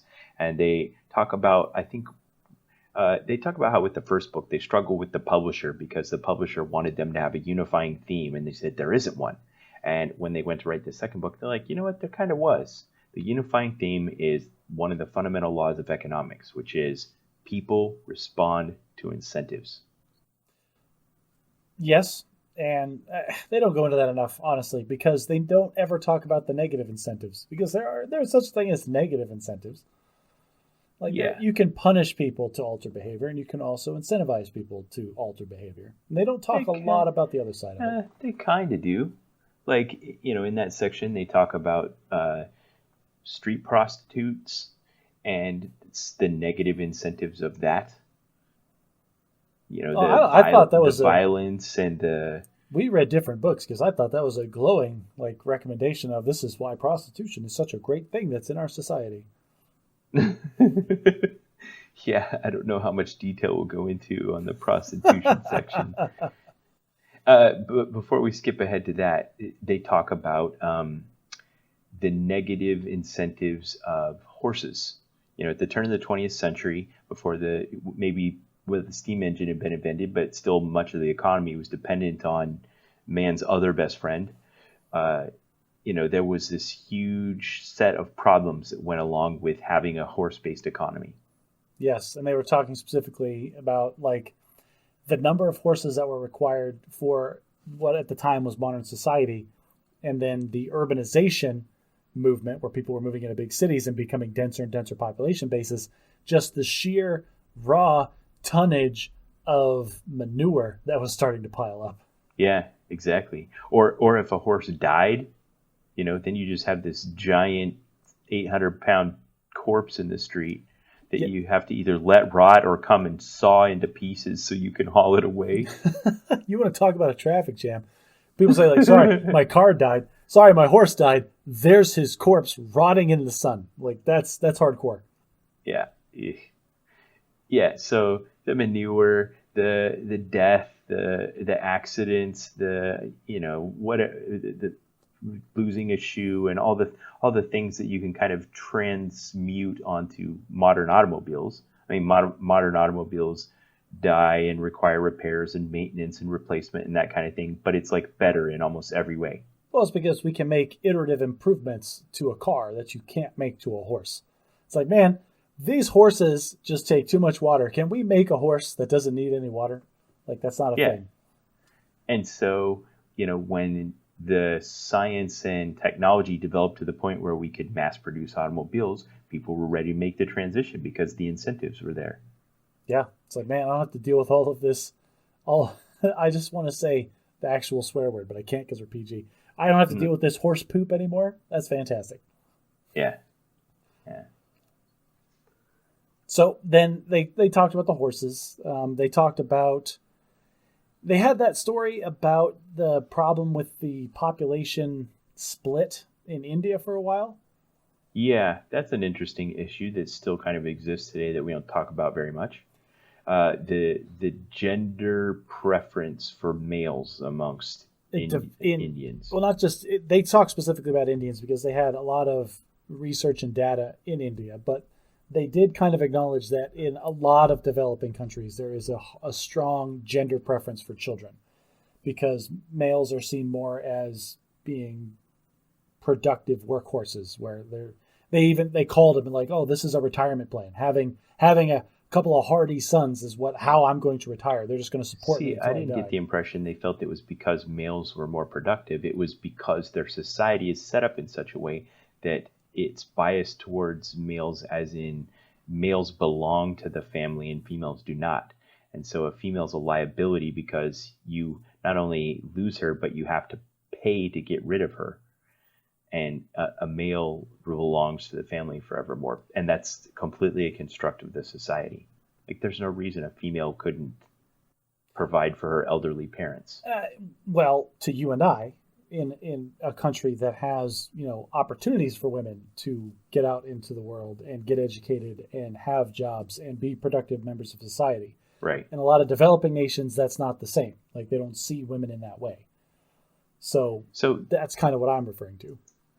There is one thing that I wrote down that I wanted to talk about with this that I think is really important, and that is back to the central theme of the books, the people respond to incentives, is that the government recognizes that this is a problem, because what it was causing was families who commit like gender selection homicides, basically. Pretty bad atrocities were occurring quietly throughout these small rural towns. And right. Either the worst gender reveal party ever, either quietly kill the baby after it's born or determine its gender before it's born and kill it before it's born. And so then you have this big imbalance in the population between males and females, which is its own kind of problem and causes other problems. So the government recognized this as a problem and tried to do things about it. And it does what governments do, where they try to set up incentives that have unintended consequences. So they thought, well, this exists because of our culture surrounding dowries, so we'll just ban dowries. Well, the government banned dowries and people just ignored it. They said, we'll ban sex-selective abortions. And they tried to do away with like ultrasounds and stuff like that. And then they were having like back alley ultrasounds where people could go and find out the gender of the baby beforehand. Right. This is the standard thing that governments try to do. It's that grass path problem that you always hear about, where there's desire path. Yeah, there's nice clean sidewalks that go around this garden, but there's this foot trail that goes right through the garden because people find it the most convenient way to get from point A to point B. So the government's trying to put up fences and signs. The government spends an inordinate amount of resources trying to stop people from using the most efficient path, and that's never going to happen. Yeah, that's just not the way to solve this problem. So I was at an IT security conference once, and one of the keynote speakers said something I'll never forget. He said, "Culture eats strategy for breakfast." And I love it because that's exactly what this is an example of. The government has a strategy they're trying to do, and they put it out there, and the culture just eats it for breakfast. There's just not having it. No chance. So what the data in the book they found was that what actually reversed the trend of these horrible atrocities that were happening towards missing women in India was the introduction of TV into rural communities. Yes, because there were so many rural communities in India that had absolutely no TV. But we are advanced enough in technology that they skipped all of the developing functions and went straight from no TV to like direct TV. They have every channel 24/7 all the time from all over the world. And so they were able to like track the differences over time. Like, when was TV introduced to this village, and then start tracking like the gender roles and the different medical procedures that were happening. And this is something that happens a lot that I don't like these kinds of studies or these kinds of linkages. I think the science problem here is correlation is not necessarily causation. Thank you. That's exactly what I was going to bring up. Like, that's cute that you got these two studies to kind of line up with each other, but is that really what happened? Right. The fact that TV got introduced in this community means other things were happening as well that could also have been an influence on the outcome. I mean, yeah, you can infer a lot from that, probably. But like to distill it down to just like, oh, TV stopped sex-selective abortions. Like, really? I think we might be putting the cart before the horse on this one. The part I do like about this is that the introduction of TV didn't have anything to do with the culture or the public policy or the gender roles. It was just a development of the free world. And I do like the idea that just being better educated and being more free and having access to modern society improves people's behaviors.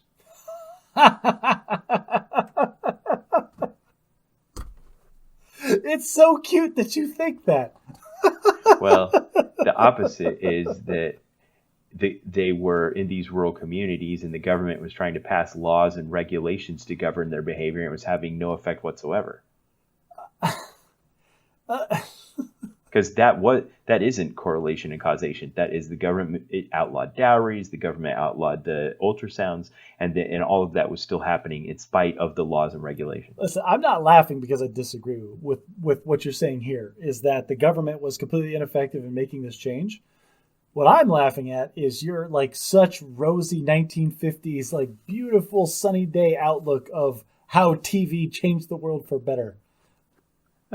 I mean, yeah, okay, if you want to characterize it like that. But I imagine the same thing about like North Korea. They live in just this oppressive dictatorship where people are so isolated from the outside world. Yeah. Coincidentally, that is how I would be an evil dictator. I think we talked about a little bit about that on our being evil dictators episode, but.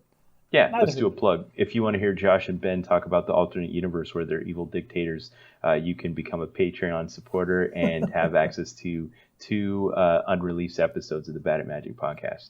Unrelenting information control, North Korea and Soviet Russia style. That's the way you rule with an iron fist. All right, so that was the intro. Let's go to chapter 1. How is a street prostitute like a department store Santa? Yeah. And that was... So, it's ridiculous, first of all, to name their chapter that.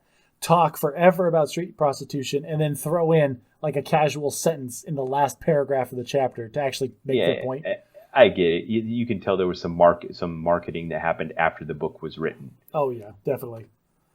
Okay, the idea there is just, and to my surprise, and probably yours as well, you don't realize that the laws of supply and demand apply so directly to this kind of thing. Like, for instance, there are women, specifically in this case in the south side of Chicago, that are not regularly prostitutes, but at certain times of year when the demand raises and the price goes up, they turn a few tricks to make some extra dough. So, like, I'm aware of supply and demand affecting just everything in the world, which is why I like books by economists. I never thought of like a lot of the ancillary stuff, like how that directly applies to prostitution. Like you mentioned, like the surge for the holidays and the traveling. They talked a lot about the price structures of the different levels of prostitute. Like the street prostitute's going to have to, like they had statistics because they had somebody that embedded with some street gang in Chicago. Samir Venkatesh, who was their intern from the previous book, who just went and embedded himself in the community and somehow got like this utter diplomatic immunity to just interview every pimp and every prostitute and have them turn over their business ledger. Yeah, and he had like retired prostitutes like following them and tracking like what they did and like the specific acts that they performed, it's uncanny. What they collected for. Like he had some awesome data for how street prostitution actually functioned in Chicago. Yeah. But what was interesting is then like taking that amalgamation of data and realizing that like if you're just on the street charging these low numbers, like you have a way, way worse life than if you work like not even a tenth of that and charge 50 times that price. Because he did have that other comparison where they had extensive interviews with some lady from Texas who admitted to being like a $500 an hour call girl. Yeah. Yeah. I don't know how scientific all that was, other than the fact that they were examining the different risks that people at the low and high end of the market had to deal with. Yes. What we took away from this is that if we're going to make our wives walk the streets for extra money, is that we need to have a good pimp in place that's going to keep things going forward. Yes, that was the takeaway here, is that pimps actually have a positive impact on the risk situation for their prostitutes. And we can expect an arrest or legal problems with the police 1 in every, 10,000 acts that are performed? Yeah, it's really, really low. Incredible. Probably be because they give freebies to the police. Yes. And that's the incentive part that we should really talk about, is the disparity between the incentives of the high-level police structure and the low-level police structure. Because at the highest levels, the chief of police and the mayor, we need to end prostitution. And at the low levels, the guys that are actually tasked with implementing this on the street are like, I just want to get through my day and go home without getting in a gunfight with pimps. Right. And throw in a freebie while you're at it, and I'm fine. That's the thing. It's like, guys, come on, like, be lower profile. Stay off of the playgrounds with the kids. Keep me out of trouble, and we'll all just get along. So they kind of summarize their fascination with this by saying prostitution exists because men want more sex than they can get for free. They talked a lot about that. Like, so there's a lot of weird. He thought, like, because they were tracking the specific acts and things, they did talk about how married men were paying a premium for things that they could not get elsewhere. Right. And they didn't go into a terrible amount of detail of what that was if you're worried about reading this book. They did not go into any detail about that, which was genius from a writing perspective, because I'm certain the things that I were thinking of were much different than the things that you were thinking of. I wasn't imagining anything. Okay. So, liar. Okay, I got to tell you a story. So one time when we were living in Italy, back in 2012, my wife and I had gone downtown just for a night out on the town. We lived in this resort town in northern Italy called Desenzano del Garda. It was right on the lake in Italy, and it's not a place where if you were a foreign tourist and you went to Italy, you would go. It's the place where the Italians go when they go on vacation. I'm going to roll my eyes at you because that just seems like such a hoity-toity thing to say. But please, don't let me interrupt your story. Okay, so it's on the shore of this lake in northern Italy. It's this beautiful town, with colorfully painted buildings and that kind of stuff. And my wife and I are walking around, and it was after dark, and it's lit up so romantically. I think we'd had some dinner, and we were just walking around enjoying the night in the town.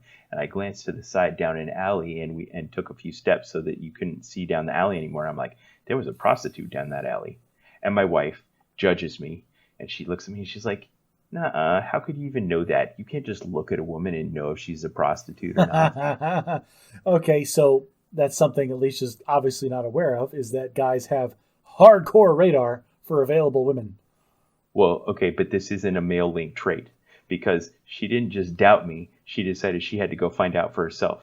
So I waited there. She went back around the corner and peeked down the alley, and then she turned back to me, and her face kind of blanched and her jaw dropped, and she walked up to me and she goes, "You were totally right." Did she ask? You still, to this day, you don't know that. No, it was an Italian lady. She didn't speak Italian. Do you speak enough Italian to ask if someone's a prostitute? Quanto costa? Oh, I'm assuming, like, from my Latin roots, that says, like, how much does it cost? Yeah. Outstanding. How many times did you... No, you know what? No, we don't have to go into that. Yeah, anyway. Anyway. That was just a funny experience for us. And they don't call it the world's oldest profession for nothing. It's the kind of thing that when somebody's doing it, there's no doubt in your mind, whether you're a man or a woman, you know what's going on. So anyway, that was an excellent opening chapter for the book because, I mean, it hooks you. Like, Ben, sex sells. You can't deny it. So having that on the cover just made you buy the book. Yeah.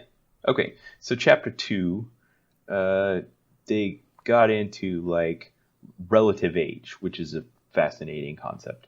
So this chapter was all over the place with some of the things, just talking about aggregate data and how you can find different inferences. And you're talking about the age. Yeah, you're talking through about natural experiments. Yeah. And you're like what you're talking about with the age thing in soccer players, like that's the cumulative advantage idea. And that's talked about in other books. I think Outliers talks about that a little bit. Yeah.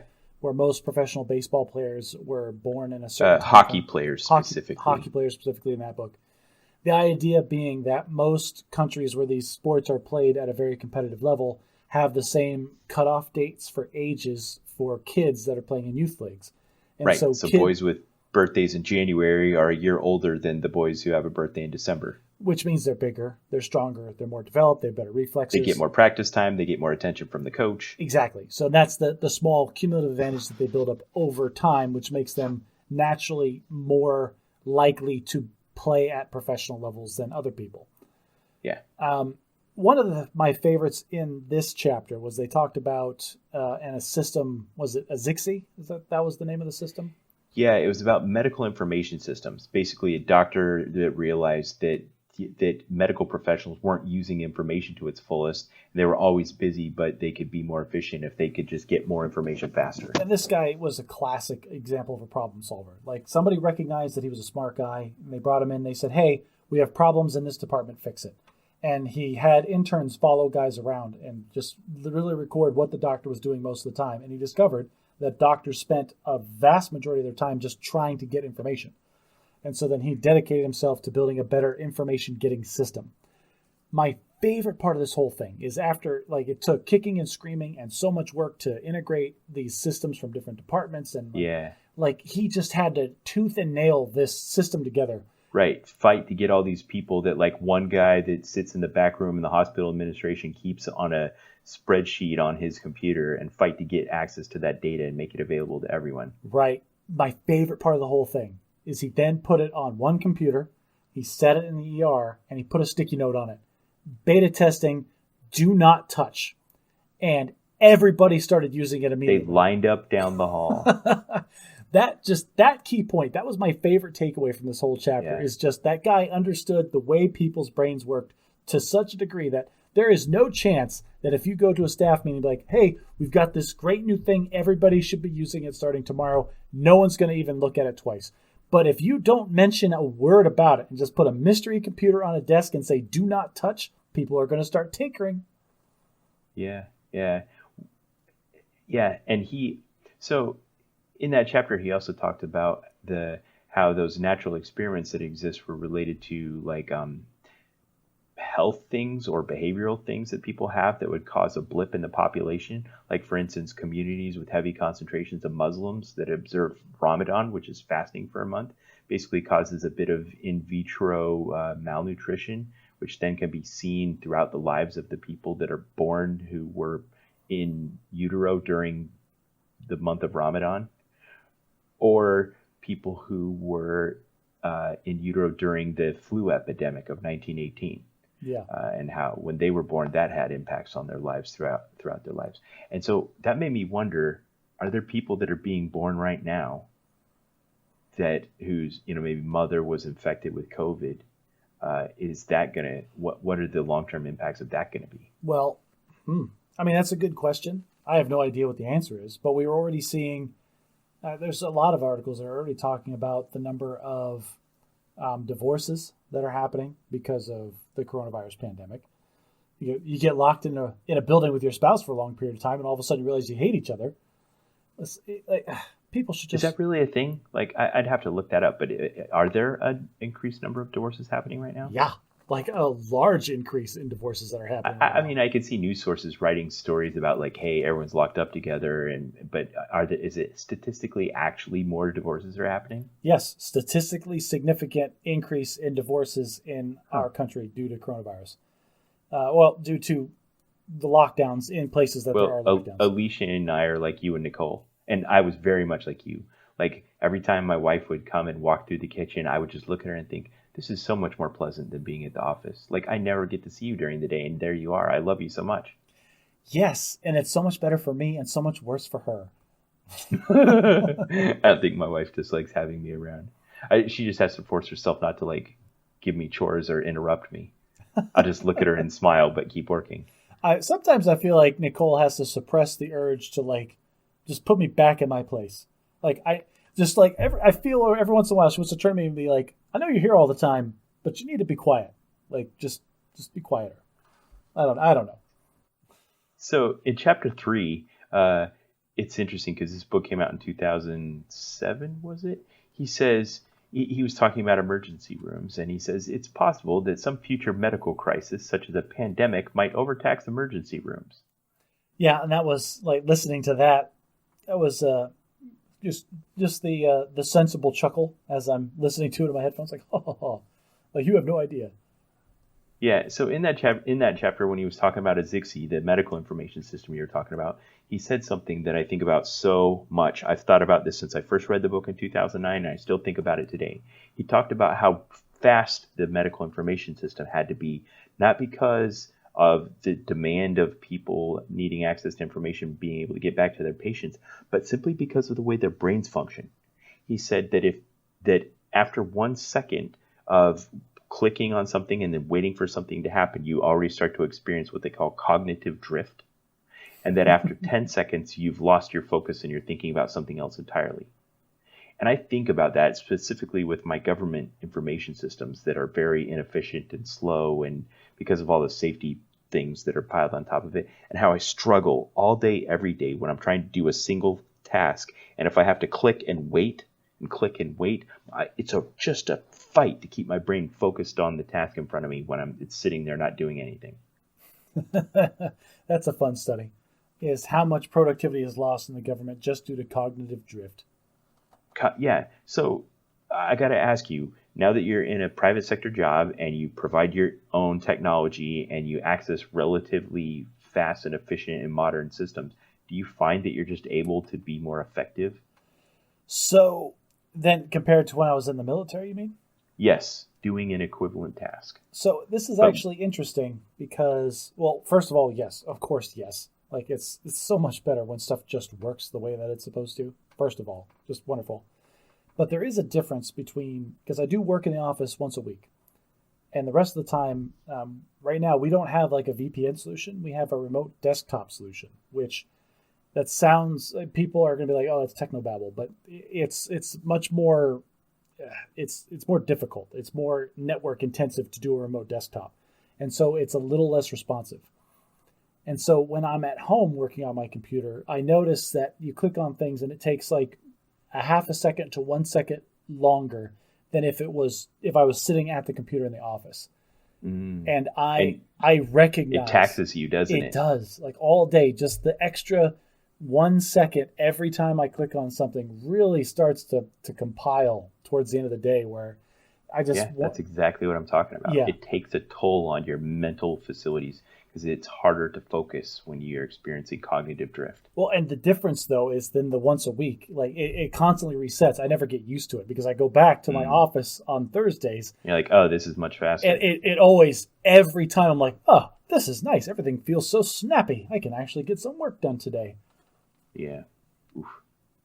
So in classic form of this theory of economics that people respond to incentives, they were talking about how in certain industries like doctors and teachers, where they're starting to try to determine how effective a doctor is by studying data about them, that's causing them to do behaviors that are kind of subverting the intent of the system to rate their effectiveness. Like, for instance, if a doctor is being rated on, like, if he treats a patient and then the patient dies, that reflects negatively on him, then doctors start to cherry pick patients to avoid negative outcomes. And then you can't use those metrics to really tell if a good doctor is good or not. Maybe a doctor that has a lot of patients die is just the doctor that doesn't turn anyone down. Yeah. They talked a lot about what is the best way to really track who's the best doctor. And the one thing that they had come up with was the mandatory shifts that they took in the ER and then tracking long-term the patients that they saw there. Because presumably they're not able to cherry pick any of the patients. They just get whoever shows up. And so out of this huge distributed population, they started figuring out, of the patients that they saw, how many of them died in the next month, in the next 6 months, in the next year. And they were trying to figure out who the best doctors were based on just the random people walking in through the door. So that I thought was very interesting, because everybody always talks about that. It's like, oh, I'm going to pay the most. I'm going to see the best doctor in the country. And then that really brings into question, well, how are they tracking who's the best doctor in the country? Yeah, it's a good question. And it feels like no matter what metric you could pick, people are going to find a way to try to subvert it. Like you gave the example of your boss trying to set up an incentive system where she set a goal based on a particular achievement. And you were talking about how important it is to really understand the implications of that, because if you incentivize this particular achievement, is that going to cause the behaviors that you want? And what's really funny is she floated that idea, didn't implement it, but floated it. And I was very aware for the next week of how I was or was not hitting that specific metric throughout the week.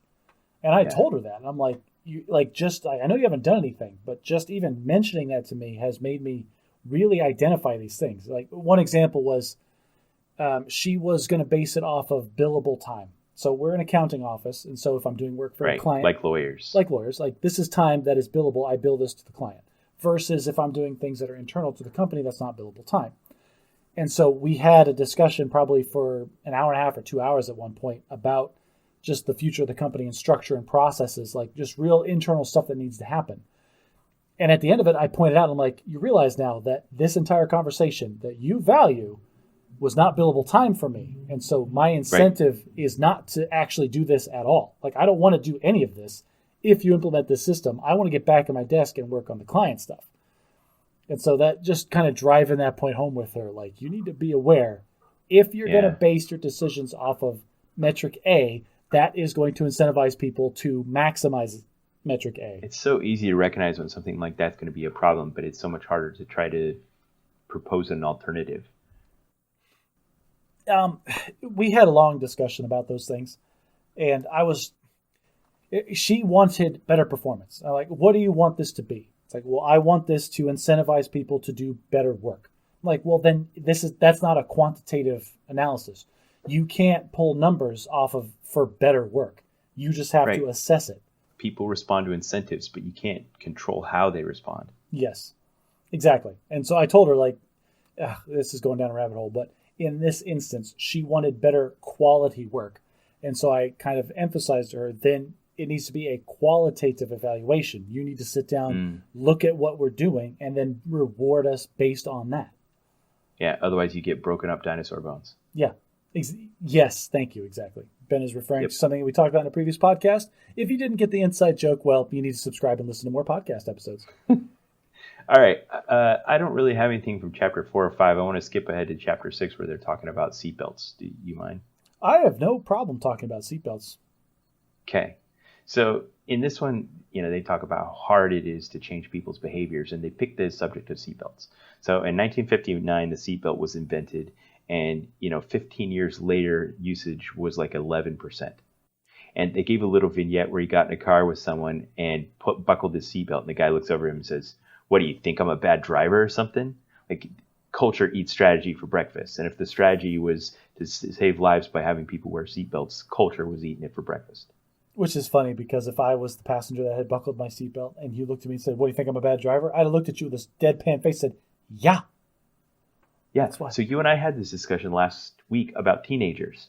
When your teenager wants to go somewhere and says, "What, don't you trust me?" Look at him and say, "Yes, I don't trust you." Yeah. Your answer was better than mine. It's like, yes, my answer was, "I trust you. I don't trust the rest of the planet." I like your answer a lot better. I'm going to start using it. Of course I don't trust you. You're a teenager. I was a teenager. I made the worst decisions stuff ever. all the time. Yeah. Yeah. She said that, and 2 days later, she crashed our car. She totaled our car texting and driving. Yeah. Oh, teenager. Ben, that was in the ancient past. Let it go. Okay. So then they talk about how the government did its usual thing of government, just like you were talking about at work, where you have a desired behavior, which is increased seatbelt usage, and so you apply incentives. So they have negative incentives like tickets and policing and that kind of thing. Then there was public awareness campaigns, kind of like trying to tell you that it's nice to wear seatbelts. And there were beeps and lights inside the car, so there were government regulations requiring auto manufacturers to put things in cars that remind you to wear your seatbelt. And eventually, and I don't think it was because of any of those things, became this societal acceptance that wearing a seatbelt wasn't insulting someone's driving ability. It was just something you do to be safer in a risky situation. Yeah. I would argue that the beeping, flashing lights, that was the one that probably got people wearing seatbelts. Because really? I would think so. Because everybody hates those things. Like, do you remember cars back in the 80s and 90s that had those seatbelts that were like anchored to the door or would slide around on their own, so you couldn't even choose whether or not to wear the shoulder belt? I remember when I was a kid, and I thought that was just the coolest thing. I thought that was the car of the future. Just like, that was high tech. Seatbelt, put it on for me. That's outstanding. So even though by like the 70s usage was around 11%, by the 80s it rose to 21%. By 1990 it was up to almost half, 49%. By the mid 90s it was up to 61%. In 2009, when this book came out, it was over 80%. So whatever had to happen for the cultural transformation to take place, it's been done. And seatbelts now reduce risk and save, as much as 70%. And they only cost like $25 each. So per life saved, it's only like $30,000. It's just a tremendous amount. There are very few devices in existence that save as many lives for as little money as a seatbelt. Woo! Go seatbelts. Now, were you going to talk about the negative aspects of seatbelts with the car seats now, or were you going to move on to then something else? After they give all that introduction about how the people respond to incentives, the culture changed. Now we've adopted seatbelts, and they've proven to be a very cost-effective way of saving lives, unless you're a child. Because these are not designed for you, tiny child. Right. Thing. These right. are designed, They're designed for for adults. Yeah, that's right. So there's this general thought in society that probably comes from the same place that society's accepted seatbelts. Up to 80% of people wear them every day just to save for your life, that car seats also do the exact same thing as seatbelts. Well, if a seatbelt will save an adult, a car seat will save a child. And the idea there being, and it's an easy sell, because these seatbelts aren't designed for children. Children are tiny, fragile things that are precious to you in your existence. So why shouldn't you go spend a little extra money to get a thing that is specifically engineered to fit into your car to make little Johnny or little Sally that much safer? Absolutely. Why do you hate children? Yeah. Why do you hate nuclear surety? Yes, that's the whole thing. Nobody on earth is ever going to argue against child safety. Well, not only that, but all the same other incentives like tickets, public awareness campaigns, societal acceptance, all those things. Yeah, I was told multiple times when my wife was pregnant with our first son that you can go to like the fire station and they've got all the training on how to properly install a car seat, which blows my mind. Like car seats are idiot proof these days. Who's installing them wrong? Yeah, I don't know. I didn't believe there's statistics in this book about how many were improperly installed. Cars come with anchors but I've also had Houdini kids who get out of them even though they have, childproof buckles and retention straps. There's no such thing as childproofing. But I love the question that they pose. Is like, are child seats actually any safer? And they went looking and they didn't find any studies. And that's interesting because the onus there being that, of course, they're safer. They're specifically engineered. So why would you even test that?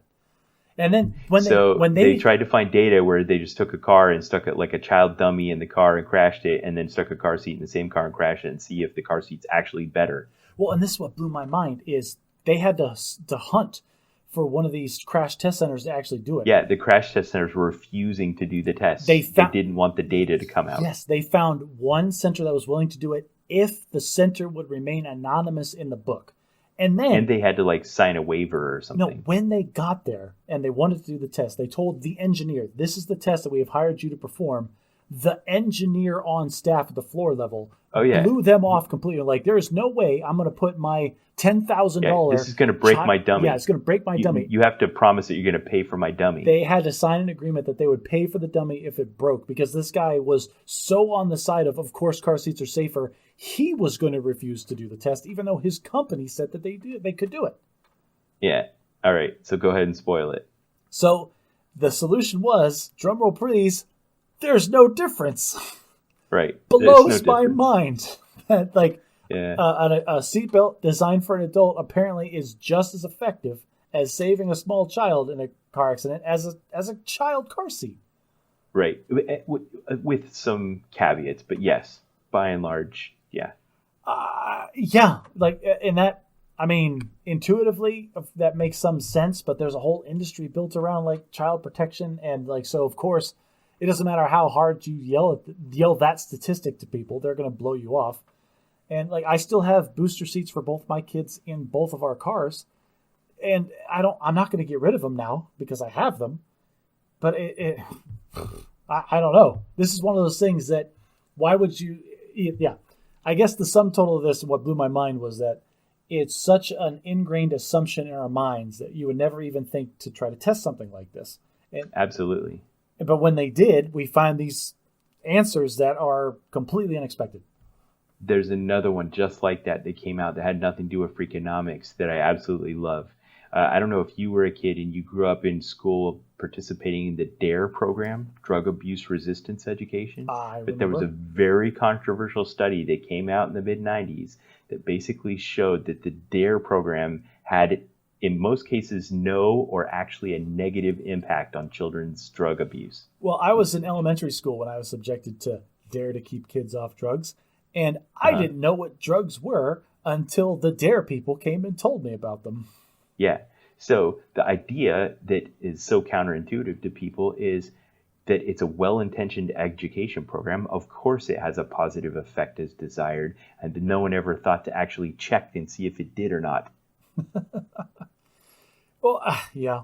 I don't know. The more I learn about drugs, the more I actually, because of DARE, like I just have that in my head. The Mr. Mackey from South Park. Oh, drugs are bad. Okay.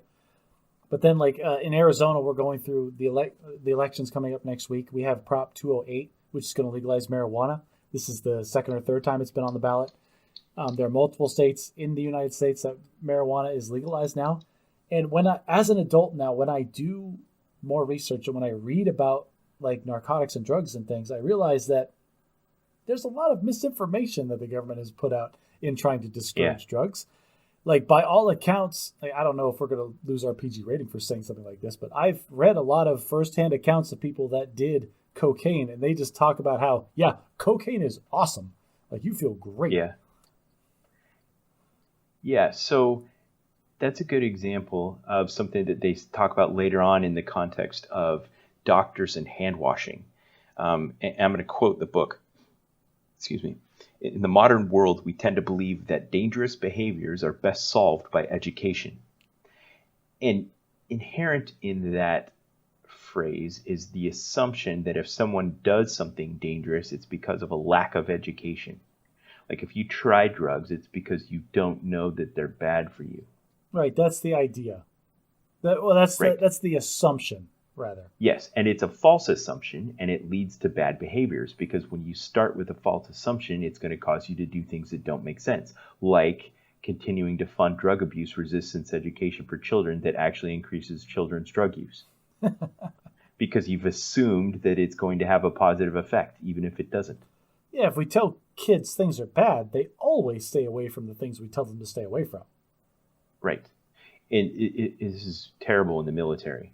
How many dozens of hours do we spend every year doing education of things that we already know? Don't kill yourself. Don't sexually harass people. Don't steal money from the government. The best, like when I was no one does those things because of lack of education. When I was in Afghanistan, I remember, like, if I had a nickel for every time that stupid commercial came on TV, like, don't AFN. Yeah, AFN. The Armed Forces Network. Don't shake your baby. It's like never shake a baby. That's a joke in my house. Yeah, it's like, who is out here shaking all these babies? Who's running around shaking all the babies? Why we need a commercial on TV to tell us? Oh, I didn't know that. But for AFN, it wasn't just a commercial. It was every commercial break had 10 seconds of "Don't shake your baby." Again, it's because starting with a false assumption, which is someone who shakes a baby is doing so for lack of education, causes you to do dumb things like make those commercials on AFN. So I'm making fun of the "Don't Shake a Baby" commercial, but I will say this. When I had my son, my first child, and it was 2 a.m, and I had been holding him and trying to rock him for 30 minutes to get him to go back to sleep, I did have the temptation to just shake up, just stop it, go to sleep. But then you thought of the AFN commercial? But I thought of the... No, of course not. No, my wife came in, heard the frustration in my voice, and tagged me out like a good spouse. Like, that's how it works. Yeah. This was such a joke in my house that we used to take the children when they were like 3, toddlers that were laughing and stuff, and we'd grab them and kind of shake them in a playful way that wasn't harmful, and we would say, "Never shake a baby," and we would laugh, and everyone would laugh because we were shaking the baby. And you get that shaky voice that comes with it, like, yeah. And when they're toddlers, they can hold their head up, and it's fine. They're talking about newborns, right? You don't shake newborns. Right. Yeah. They're talking about the kind that causes concussions, yes. Oh. But yeah, don't shake babies. Like, listen, listeners, don't shake your baby. Just Are we educating our audience now to do something that they know not to do? Well, it's just child abuse. Like everyone knows not to abuse a child. Yeah, but we need to be clear about this, because 5 minutes ago I said cocaine is awesome. Like, I've never tried it, but we said it, so we need to be clear about this. Well, no. But you're falling in the same fallacy. We're assuming that that if we aren't more clear about this, that our audience is going to be confused and try cocaine and shake babies. Okay, all right, you're absolutely right. Let me rephrase what I just said. Listeners, if you shake your baby, don't blame us. Right, and put down the cocaine. If you do cocaine, we take no responsibility for that. Okay. So there's one other thing. I've got a bunch of notes still, but we've kind of gone a bit long. There's one other thing I wanted to talk about. Is there anything else you want to talk about from the book? I like the monkeys with the money, but I also like the Mount Pinatubo and the climate change discussion. So which one were you I think we could probably have a whole climate change discussion on a different episode. I'm good with that. Okay. Let's let you close with the monkeys and the money. I want to talk about externalities. Oh, okay. Well, so the short version of the monkeys with the money is that there were scientists that had a bunch of monkeys, and they taught the monkeys that coins, like they made little fake coins, and they taught the monkeys that these coins had value. They could trade these coins for things that they wanted. And not only, like, it took a long time to train them to recognize that the coins had inherent value. But when they did, not only did they have a bank robbery, but they also had actual prostitution happening in the monkey community. Yeah, that was great. That was fantastic. Love it. Yeah. Okay. That's all I wanted to say. So mine that I want to close with is the fact that with anything where you're trying to influence people's behavior by introducing incentives, there's going to be externalities, things that you didn't intend to happen. And most of the time, they're negative externalities, bad things that happen that are against your intent. So they were giving the example of auto theft. What kind of things can you do to prevent auto theft? And they gave the example of the club. If you've never seen the club, because they've kind of fallen out of favor, it was just this giant piece of steel that you would put on your steering wheel, and it locks into place, and you can't drive the car with it on, and it's hard to get off. And you could see it from outside the car. So if a thief came up to your car and saw that you had the club on, you could tell it was going to be a little bit harder to steal your car. The positive thing for you is that your car's less likely to be stolen. The negative externality of the club is now everyone else's cars are slightly more likely to be stolen. I had the club, and I am perfectly happy with my car being the reduced probability versus them having the increased probability. That is the basis of all security everywhere. You're never going to be completely safe. You just need to be safer than the next guy. Kind of. It's the outrun your buddy when being chased by a bear theory of it. 100%. And that's a negative externality of its own. So, we're aware of this. Pollution, it's convenient to pollute, but it kind of makes everything worse. Yeah, littering, I have this piece of garbage in my hand and I don't want to have to carry it anymore. Their problem solved, but now the world is worse because of my behavior. Do you litter, Ben? No. Oh, okay, good. Because we wouldn't be able to be friends if you were a litter bug. Because I don't litter at all. Listening to loud music. It might be pleasurable to listen to loud music, but there's a negative externality. Yeah, it can affect other people. Like people that have their whole car, then they drive by and like the road vibrates. I always like to yell at them, like, "Thanks for sharing." So back to the car theft example, their positive externalities are rare, but they do exist. So there's a car anti-theft device called LoJack. And it's that hidden somewhere on your car is a transmitter that can be tracked. And in the event that your car was stolen, police would be able to locate the car and maybe find your chop shop or catch you, the thief, in the act of Grand Theft Auto. I love the little cat and mouse game that they talked about, because when LoJack first came out and it would get stolen, then the police would go and they would arrest the guys, and most of the time it'd be at a chop shop, so they'd break up a chop shop and get a lot of arrests. And so then thieves started leaving cars in parking lots for like 3 or 4 days to make sure. Steal it, leave it in a parking lot, and then come back and get it if no one came. Right, but then cops caught wise to that, and so they would just stake out the car until the thieves would come back and get it, and then they would follow the and lead them to the chop shop. And it's just this your move kind of thing that kept going back and forth. I love that. But they were able to show through data that every additional installation of LoJack has a positive externality on the overall auto theft rate. Like for every one person that installs a LoJack in their car, other people's cars are less likely to be stolen.